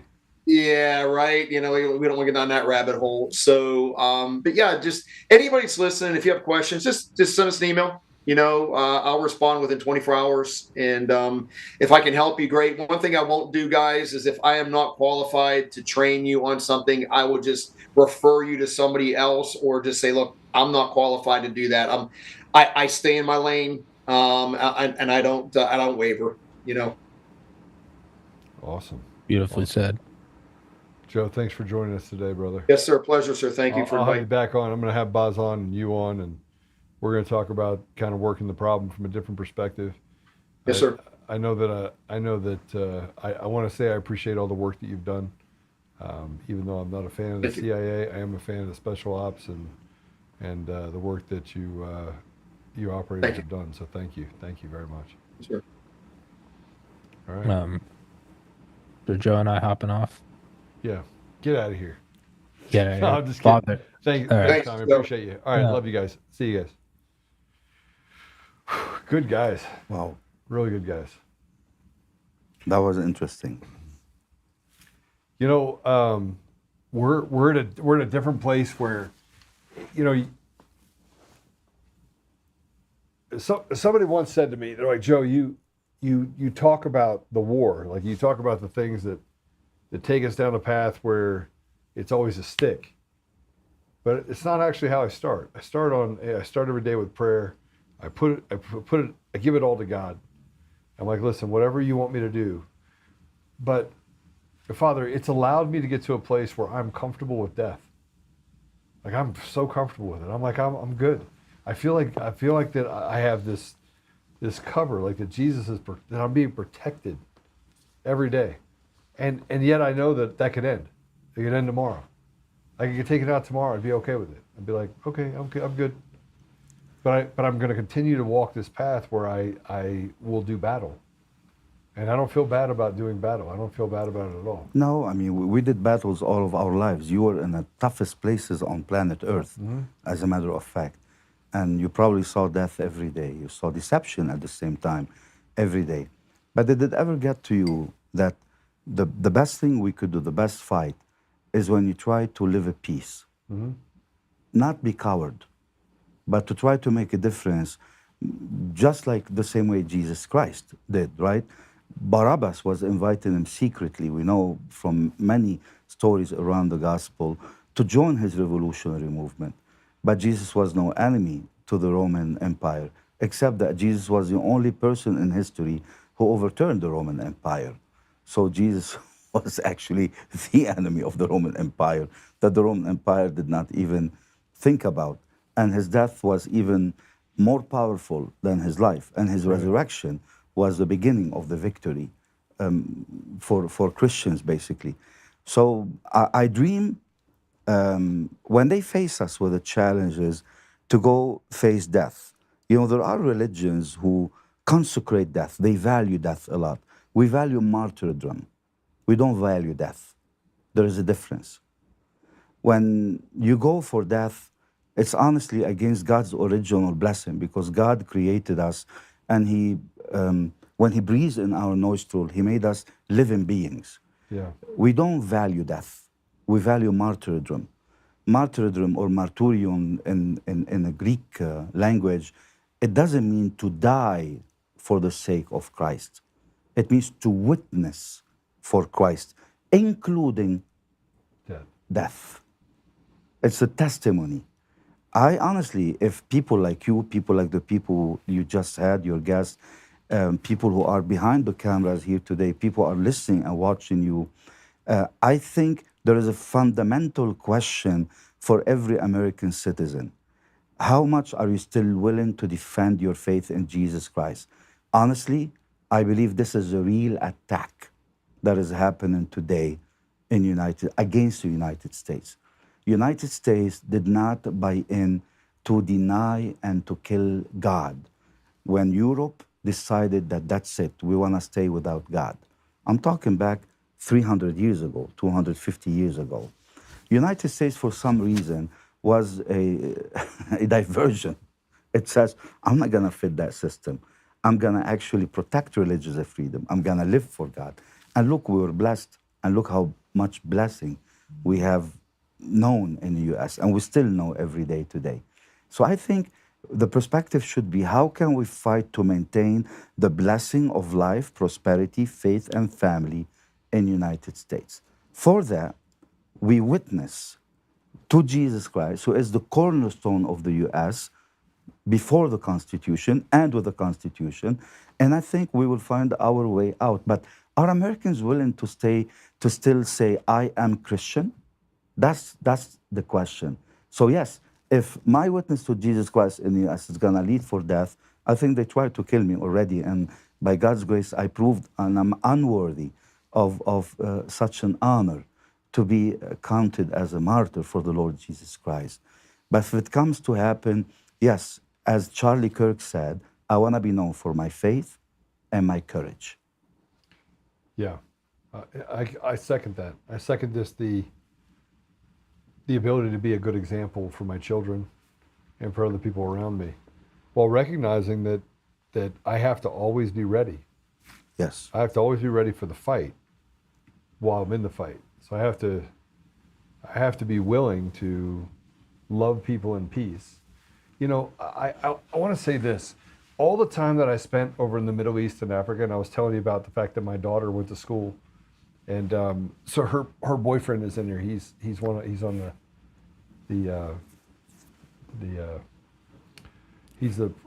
actually works up.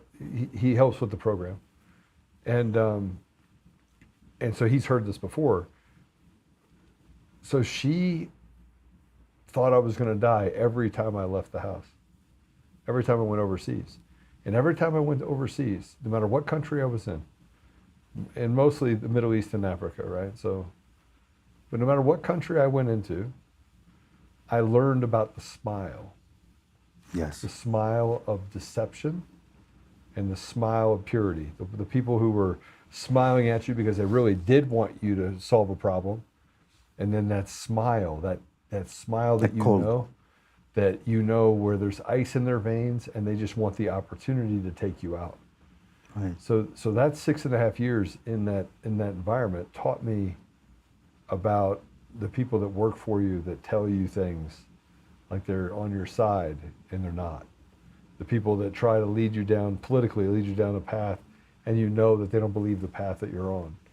And so it prepared me for the peace part.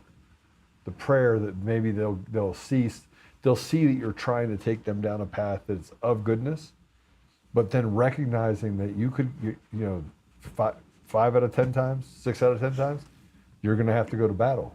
You're going to have to go to war, but not wanting it, just knowing that, hey, let's pursue peace while recognizing that evil is like right around the corner. Well, there is this example that Jesus gives. If you go to war and you're a king, and you have 20,000 soldiers, and you're going to face a king who has 60,000 soldiers. Mm-hmm. Well, first of all, you can't. It doesn't add up. Mathematically, you are way outnumbered. And he even says, go and negotiate. Go and seek peace. Right. Because after that, if peace is refused, at least your whatever victims you are incurring after that, it is martyrdom. Yeah. It is death for the patria. But at least you have to negotiate because you are outnumbered. Do your diplomatic course. Did we really do all our diplomatic initiatives? Did we really did everything to try to redeem the problems that we have in the United States before we start speaking about that's it, that's the ultimate time. We have reached this moment in which there is a war. And I tell you why not. For instance, we elect public officials, but then when they get into office, we do not know who they respond to anymore, but they do not respond to the base. They have no interest in the base. There is no system. We're an inconvenience to them. There is no system to hold them accountable Right. when they do not respond to the base. Could we improve on that? To hold them accountable so that they respond to the base. Well, that means you'd have to have consequences for bad behavior, but they don't have that either. Okay, then that would be an improvement, for instance, to be done. And that's something you guys, electoral companies and networks and the fundraisers and the local parties, I think they have the obligation, because you're right. Otherwise, we are going to war because part of the country is being delivered to deception, as you said. And part of this deception is that you elected people, but then they go on an agenda that is drifted away from the base. That is deception. And they still smile to your face. They still are happy to take your money. They still are happy to tell you, oh, we haven't heard from you. They keep sending you messages, right, to your phone and telling you, we miss you. We want to hear from you. For what? So I think we still have some initiatives we can do in the U.S., including awareness. I wish if you can create an AI that is specialized, literally, in this fight. Well, yeah, I think you're. I mean, I don't think you're right. I know you're right, but I look at it from the perspective of. By the way, the only time, well, actually not the only time, but one of the times in the Bible, which is in Judges, was the Gideon 300, 32,000 to 10,000 to 300. And he says when they go down to the water, if they lift the water to their mouths, those are the ones that will be the men that you go to war with, and send the rest away, right? Right. And so God can deliver. I think what the message of the living word is that God can deliver us, right? But we have to be faithful, and we have to walk in that faith. And they say, by the grace of God, you'll be saved, you'll have eternal life. But He's not promising you anything if you don't get in the work and not do the work that's necessary for Him to deliver us. Absolutely, we have to walk with Him. Yeah. No, you're right. I see what you mean. But as every one of us in the United States realize that we have a responsibility towards our country.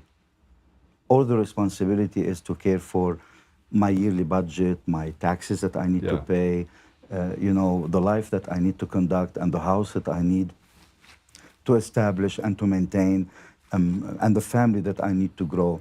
I think there has to be a patriotic civic education again in the U.S., away from the political messaging, to tell every American citizen, here's what we care for as Americans. And I think this will save us, this honestly. And this is a tool, this is a weapon. This is part of how you go to that battle, because I think the guys online said it as well. If we do those things today, are we sure it's gonna reach the people? Like, do they let it happen on X? Do they let it happen on YouTube, or they take you down? If you send awareness messages to your friends, if you use your mailing, and you send mailing to people, are the people gonna open the mail? Imagine if we send an envelope to the people, open this envelope because it will save your life and your country. How many people you think they will open it? Not many, because that means you have to be aware. Now you know what your obligation is in order to save your country, and that's where people draw the line. They're like, I'd rather. You said it at lunch. People are more willing to follow a lie. They'll just follow the lie. Yeah. But if you tell them the truth, they won't follow it. They won't. It's as if they're allergic to it. Well, that's like, yes, can't follow that. Because it costs. Yes, because there's a cost. There is a cost. I want to show you some things. We're on the 20th day, Father, of the shutdown, and Speaker Johnson is ripping the Democrats for playing games with the showdown. They could stop it tomorrow. Just, we're not going to give money. We're not going to give health care to illegals, which Call it what you want. If you're here illegally and you have a job, you have access to health care, but if you try to get it for free, you wouldn't get it, right? Let's go ahead and play it. This is the first time in history that any party has had the audacity to shut down the government over a totally clean, nonpartisan continuing resolution. This is a political stunt, and it's the first time it's been done, and it is the most costly, most selfish, most dangerous political stunt in the history of the United States Congress, because as we have stood here day after day after day explaining all the Americans who are being harmed by this nonsense. And the Senate Democrats have zero shame about this. They don't have any shame at all about the pain that they're inflicting upon hardworking families, upon soldiers and law enforcement officers and veterans and the elderly and the disabled and women, infants, and children. Services to all those categories and paychecks to those folks are being stalled because Democrats are playing games. Wow. Don't we have the majority in the House? Yeah. So what justifies the shutdown? You have to have 60 votes. And they don't, even though they have the majority. They only have 52, I think, 53. Okay, so you still have... They need 6 more. 6 more. But the people are being hurt, and they're using the American public as the bully pulpit. I mean, they're literally, as you know, he doesn't care. I don't care if you're on the left or the right. They just don't care about the people, right? They don't. Yeah, unfortunately, the consequences are bad, and there could be firing, and people could lose their jobs, I guess, in the government. But here's what else happened. I want you to see this. This is the EBT cards, food stamp card program. Yeah. If it goes into this month, the coming month, they won't get any food stamps. So people aren't going to get paid. Here, play it. Just find out there's no EBT next month. My heart. There's no EBT next month. What is this pumpkin man doing, bro? Why the fuck we gotta starve on Thanksgiving? Are you dead ass, pumpkin man? It's like, yo, he just said you gotta like. Why the fuck there's no EBT next month? Why the fuck November though? It couldn't be January, Feb, March it? Why the fuck does it have to be November? Why November? Yo. How the fuck am I supposed to afford groceries? How the fuck am I supposed to afford groceries if we gotta suffer? On Thanksgiving too. We were supposed to eat better today, now we gotta starve today. Guys, I'm just finding... Who did those videos? Okay, that guy right there, by the way, we looked into it. He shouldn't even qualify for EBT cards. He's making on the average of $7,500 to $8,000 a month just on TikTok. Yeah, he's a TikToker. Yeah, so why would he qualify for, why is he getting EBT cards? Food stamps. Why is that guy getting food stamps? See, this is my problem, Father. There are people that need help. There are people in this country that need help. Yeah. You do not turn your back. I am a firm believer. I have paid for kids to go to college, to further their education. I've worked with the inner city to make sure that I work with gang members and people that go to prison for 20 years and get out after 10. I've given. Those are all people that are willing participants that want to do better in life. You should always give an upper hand. But then you have people like this that are taking what is never theirs to take. They get paid enough that they can take care of their own, but they take their own and they take yours. I don't know, you give me free stuff and I get to keep all my money. Well, what are they trying to negotiate, in your opinion, in the Congress? Well, why they're using the money as a pressure, right? As a pressure point. Is it negotiation over supporting certain programs overseas? Is it about political gains on domestic policies or domestic offices? I think that this is just they're creating a narrative. Remember, a lie gets accepted faster. He's like, what are you doing, pumpkin man? Right? Why? Because everything that they're doing is designed to make people turn against President Trump. Because they want to take away from... It's like this. They want to beat the American people, and then they want to look over there and say, I beat you because of him. So it's a big psychological operation. Yes. Yeah. Same thing when I look at the immigrants case, up till today, I think, or up till August, if I'm not mistaken, more people were deported under President Obama, actually, than up till August, at least 20th, than what President Trump has done. More people were still like in the hundreds of thousands more. So I wonder, what is the point of the psychological operation, and why isn't the president, is he aware of it? Yeah, but you have this thing called the Smith-Mundt Act. Smith-Mundt Modernization Act of 2012, signed under Obama, that gave the ability for the government to lie to its people. So they can lie, and he can say they're lying, and then the other side said, no, they're lying. And so it's lie versus lie. But who's getting hurt? See, the people are getting hurt because they can't get paid. And obviously right? The president, it seems that the president is being targeted again. Yes. It seems it's being targeted. It's the devil itself saying, I'm a devil, I don't exist. It's his fault. So where's the glitch? Yeah. This is, I don't know. We got this. Somebody talking about the EBT cards. Let's go ahead and play it. So I don't know what I'm gonna do now. I came down to the store because I thought my food stamps were supposed to be loading, and there's nothing on there.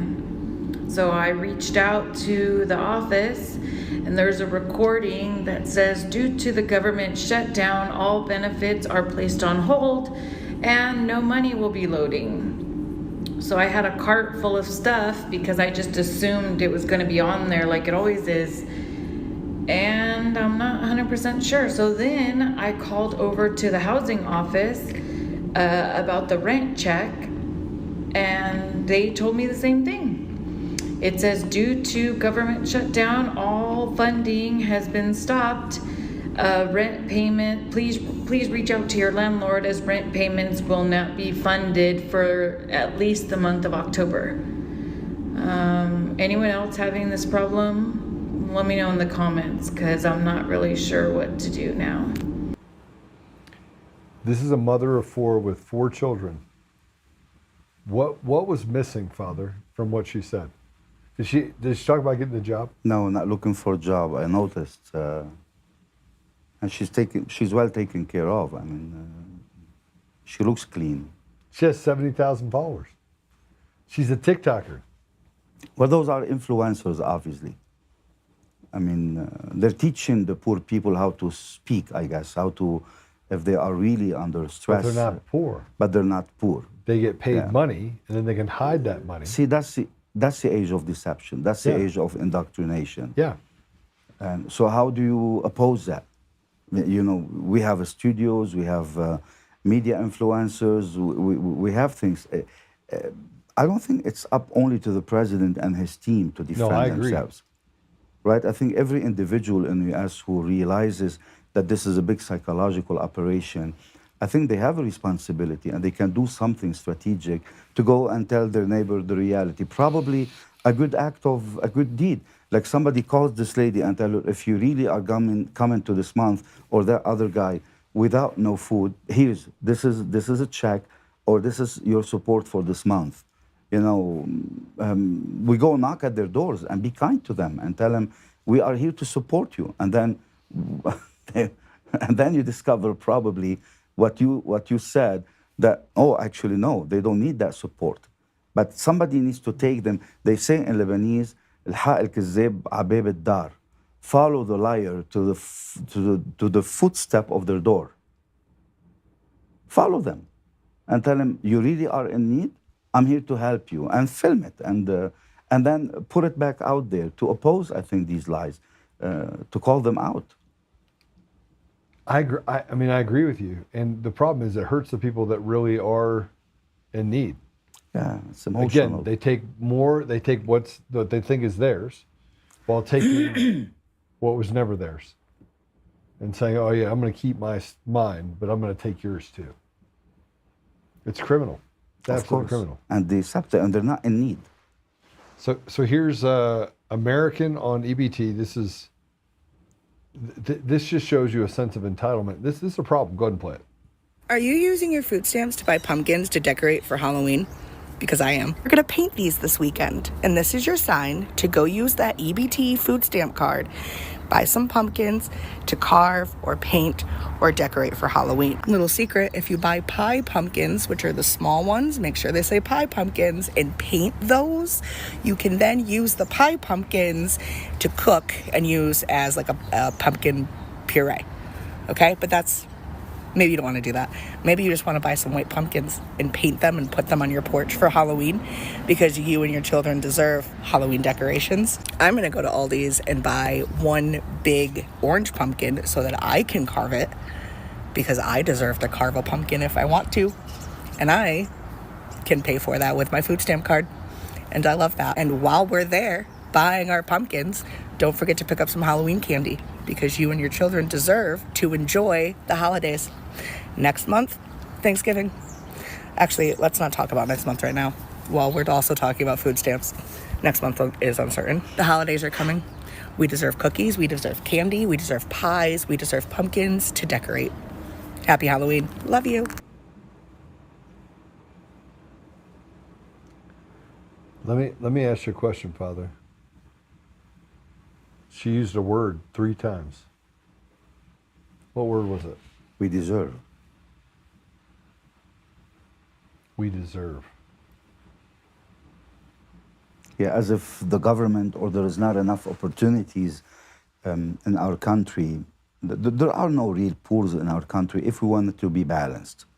We have enough programs between private sector, between religious sector, between public sector, and the generosity of the private people in America. I know they can lift up every human being in the United States. Nobody can go hungry in the US. That there is no question.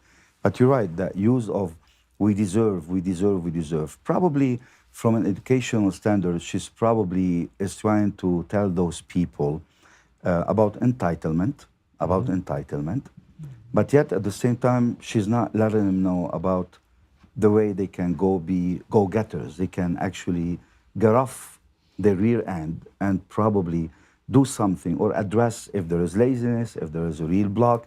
There are multiple networks and agencies in the US who can help the people to find the jobs, for instance, to find, to put their talent into an actual, commercialize their talent, to be able to translate it into an income generating talent, for instance. We have beautiful country. I do not know why these videos come this way. It's almost they don't fit. They don't fit. No, at all.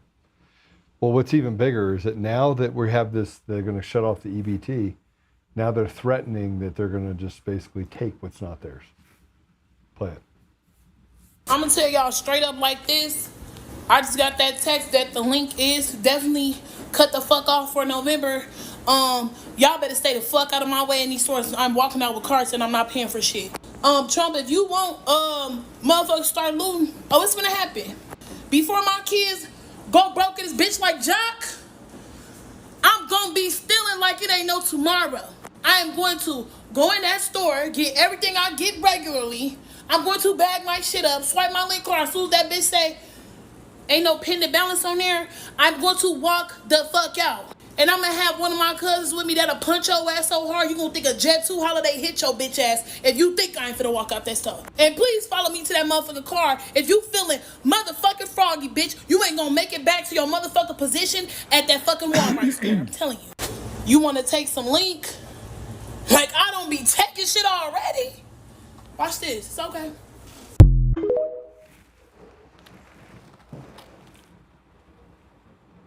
I mean, you know, after Katrina, you know, the big hurricane, I was in Louisiana actually. And I left, I evacuated with the people who had a mission, and I was in Baton Rouge. And of course, you know, every time there are those big natural disasters in the US, looting happens actually. Yeah. And people go and they steal from the markets and they steal from the drugstores. Yeah. Yeah, they steal from the homes of the people. what saddens me about this particular video is that the black people, this is like almost profiling, right? Why did they choose a black woman? Why the black woman necessarily speaking about looting? It's sad to see this because the black people are not like this. No. More black people voted for President Trump. More programs have been done in the inner cities. And I know Dr. Ben Carson myself personally, and I had the honor to pray with him and his wife and to be with him. And when he was a secretary for the housing, I believe. And I know that the government is doing a lot of programs, and there's a lot of black people who are very supportive of the president. They are way, way, way more genuine and smarter than this. This something hurts them. They don't like. This is not right. So I want to address that because I grew up in D.C. and I want to tell you guys about what happened. I want to tell you what happened yesterday, and I wasn't going to say anything. I'm only saying this because I saw an opportunity and I took it. I was at King Soopers. I have cats, and my wife wanted me to get cat litter. She's out of town. Don't judge me because I have cats. They kill the mice. I don't have any mice because we live on land. Okay. And there's a woman that's in front of me, and she bought a bunch of stuff. I mean, she bought a lot. I think it was, well, I mean, I don't know, it's a couple $100, $250 worth of stuff. She had coupons for everything. Oh, wow. She's, so she's conscientious, black lady. And I grew up in an interracial family, right? In a poor family, one of 8. And she goes up there and she puts her card, swipes her card, and she puts a PIN number in it, and the woman's like, I'm sorry, you don't have it, it's declined.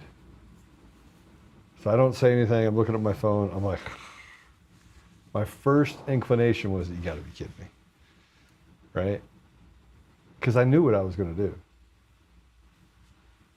And she put her hand down, and the first thing she did is she went to solve the problem. She got in her wallet, tried to take cash out. She's like, okay, and then she says, can you take that back, put that back, put that back? She's having her take it back, and I just walk over and I was like, stop. I looked at her and I was like, stop, stop, everybody stop. And I put my card down and I bought her.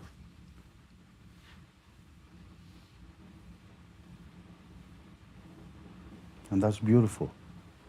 This is a real American spirit. There is, I do not know if it's on YouTube or on X.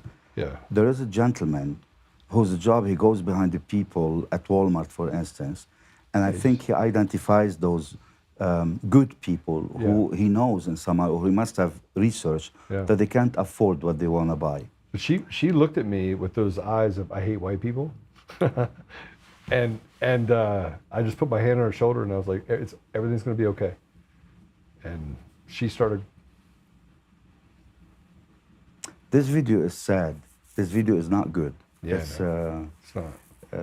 It's not good for the black people. It doesn't reflect. The bad part is that she did it. Yes. She created that video. Yeah. In order to take it to a place, hurt people. Right? And she's hurting the discipline of the black people. They're one of the most honestly educated. They look for education. Yeah. They dress up nice to their churches. They are communities of wonderful worshipers, and they're taking beautiful jobs and beautiful opportunities. And also to come up with such a video after you had an African American president in the United States to play those old games based on racism. I mean, what are you saying about the black people? I mean, it's sad. It doesn't apply. This video doesn't apply. I think we could sketch it up to the fact that there's just crappy people. There's just really crappy people, and we that maybe need an exorcism, or maybe just need spanking. They need a little punishment when their parents were younger. They need an invitation to repentance. First of all, they need And you know, we need to be. Not everything they do needs to be paid attention to.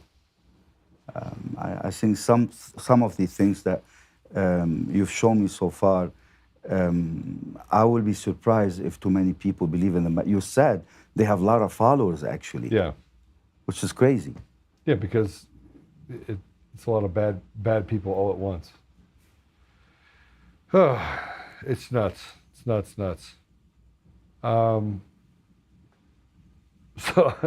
So I got to put this up here. This is kind of funny. So one of the things as we kind of wrap up is that Speaker Mike Johnson, and I didn't even think about this. Have you guys seen any chemtrails? Have you guys seen them? Any? Have you seen any chemtrails? No. I haven't seen any in like weeks. So chemtrails disappeared when the government shut down. Did you think about that? No. So here's what Mike Johnson said. To end the shutdown, Democrats are demanding $1.5 trillion in new partisan spending. These are an unserious proposal made by unserious people. Here's just a few of the things that are hold the government hostage. If you go through this, it's a lot. $200 billion in health care benefits for illegals, repeal the $50 billion rural hospital fund, permanent COVID subsidies without reform, $500 million for liberal news outlets, $4 million for global LG, whatever you want to call it, campaigns, $4 million for another LGBT grants in the Balkans, and $2 million for feminist democratic principles in Africa.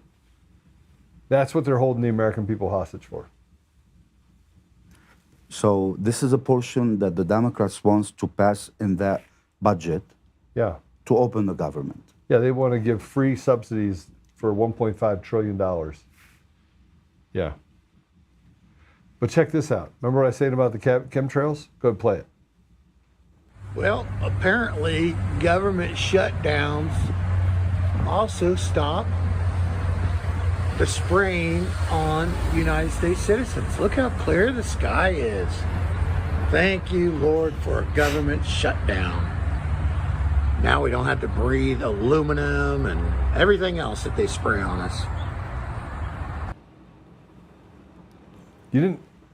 I was actually at the house and I looked up and I went, wait, hold on a second. What is going on here? And somebody had called me and said, Joe, look up in the sky tomorrow. And I was like, okay. So I looked up, no chemtrails. I went back outside 2 hours later, no chemtrails. Went to go play golf, no chemtrails. None, zero. Now they said it was all caused by, but it just so happens, shut the government down. Now all of a sudden you don't have any of that in the sky. And we used to see them actually. All the time. So what happened? They're not being paid. Yeah, it's pretty crazy. It is crazy. All right. Well, we've took up a lot of your time. Thanks for joining us. Thank you. That was a beautiful surprise for me. I want to have you back on and have you go through your story. I think it'd be awesome for people to hear the path that you've taken, including being bombed out and being in a war zone. We take for granted here in the United States all the gifts and promises and blessings that we have, that others are not fortunate enough to be able to live in places where, death is not an everyday thing, that you're in the middle of a war. And you might have peace for a week. It might be a month. But it's never promised. Probably the lesson, first of all, thank you and to your team for being kind to me. It's amazing. I felt home. And thank you for your guests and also the subjects you treated. They mean a lot to me, and I know they mean a lot to every American person, to every American human being. I do not want to sound pacifistic because I'm not pacifistic. I'm a warrior, and I fought and I still fight, whether through the charity that we do and the stand that we take to protect honestly the sanity and the sanctity of a human life. In the past, you could say our duty was to protect the sanctity of life. Today, you have to protect the sanity of life. that the human beings still have a conscience, still can think right, can think in a balanced way. And I think that that's a problem. I wanna, if I were to pray for what would be the best thing to ask God for in the United States, I would say that every American person would wake up and would say, how can I merit life again instead of taking life for granted as usual? How can I merit life again? I think this life has been taken for granted in the US. And we have a lot of luxuries at our disposal. They taught us that we can dispose of a phone that cost us $2,000 and $1,000 and $800 every year and every 6 months.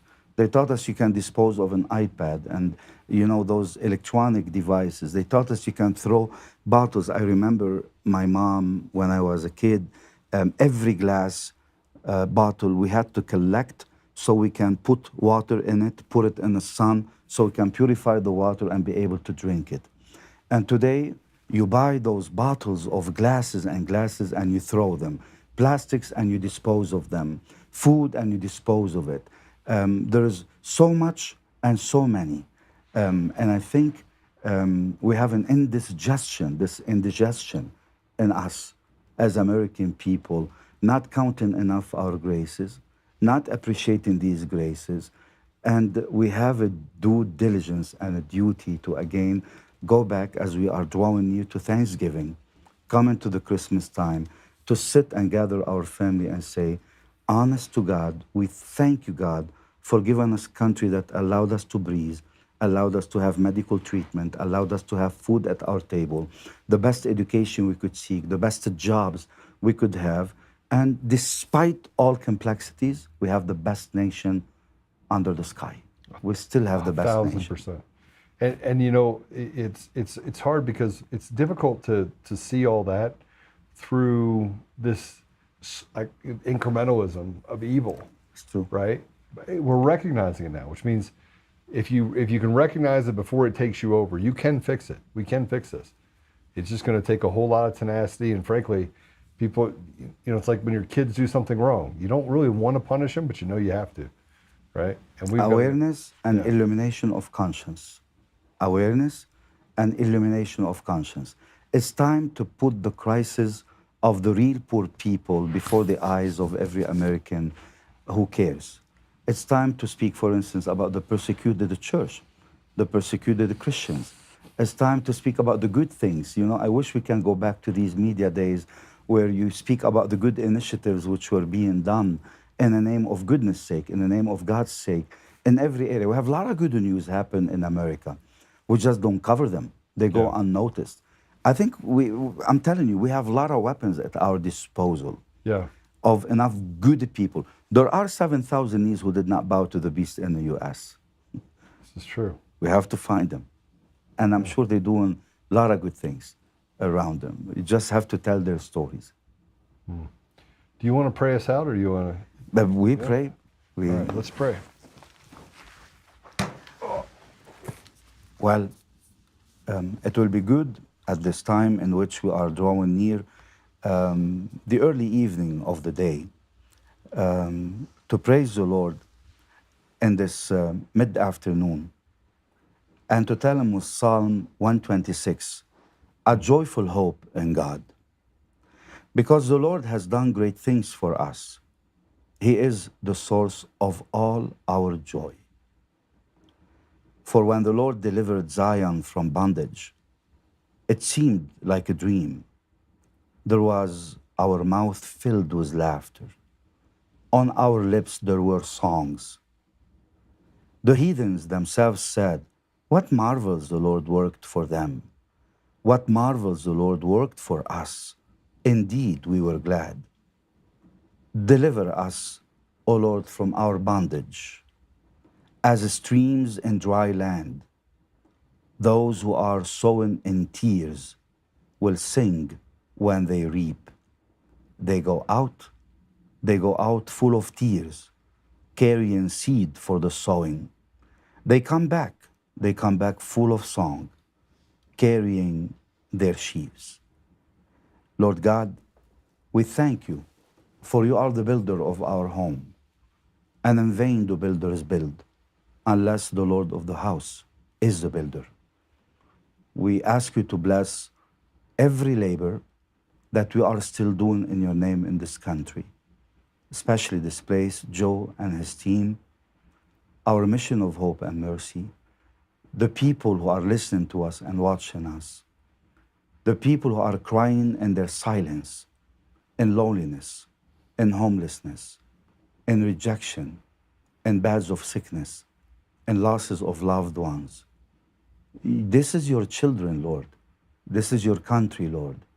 There are many people still kneeling every day to the power of your cross.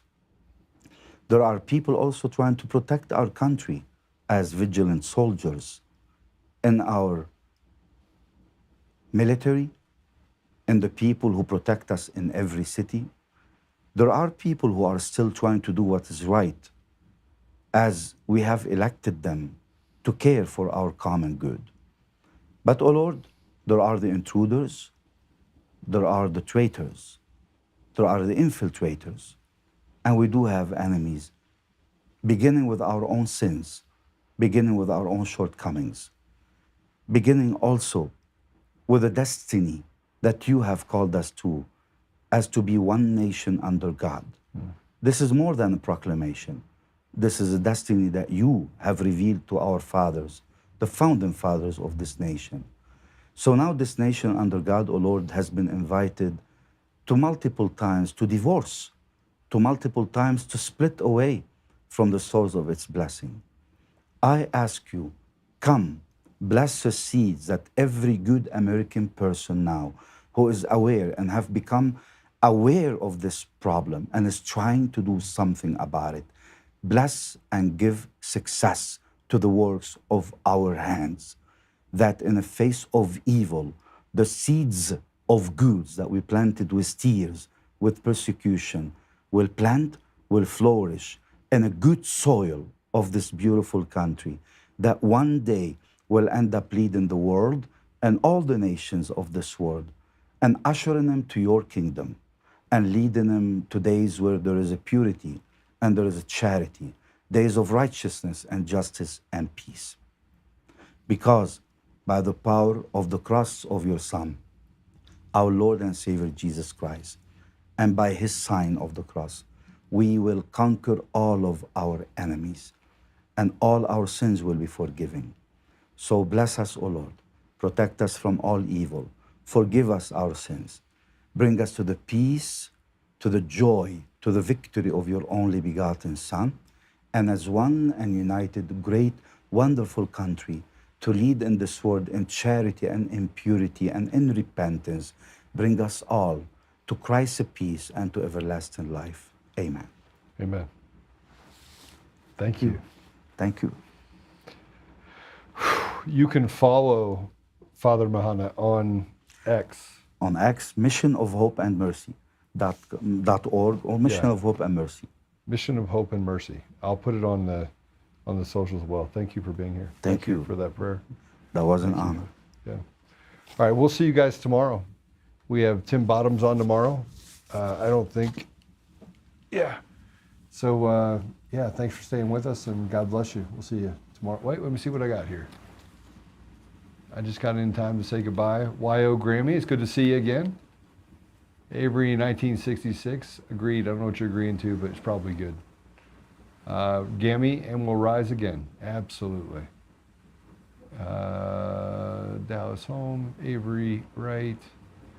I'm trying to follow you guys. You guys are talking to each other, not to me, so, which is always good to see. I want to say this. You guys have built a fraternity of yourselves in the comments, and you know, that's really, really special. So, yeah, it's good to see. It's really, really good to see. I don't see you, Susan Rice, the good Susan Rice, but I hope you'll see it, or at least I'm saying hi to you if you come back and watch it. God bless you all. We'll see you soon.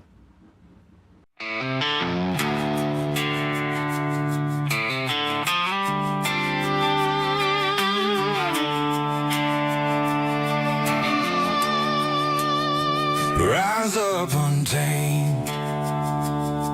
In the heart of the fight where the wild ones roam, Joe Oltmann's calling, bringing truth back home. From conservative daily to this untamed fire, we shatter the silence, lifting spirits higher. No chains can hold us, no lies can prevail. Authentic and fearless on this rugged trail. Patriots gather under stars and stripes. Untamed nation, igniting the night. Untamed nation, let the truth roll out in this land of the free. Standing proud from sea to shining sea, we won't back down. Catch the fire, wear the crown. Untamed nation, it's our battle song, motivating hearts where the brave belong. Yeah, untamed and wild, forever strong. Play it again all night long.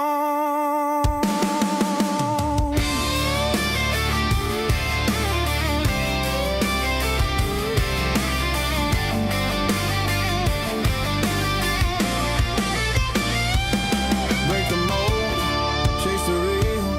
No more games, time to heal. Joe's voice leads the untamed crew. Truth matters through and through. Untamed nation, let the truth roll out in this land of the free. Standing proud from sea to shining sea, we won't back down. Catch the fire, wear the crown. Untamed nation, it's our battle song, motivating hearts where the brave belong. Yeah, untamed and wild, forever strong. Play it again all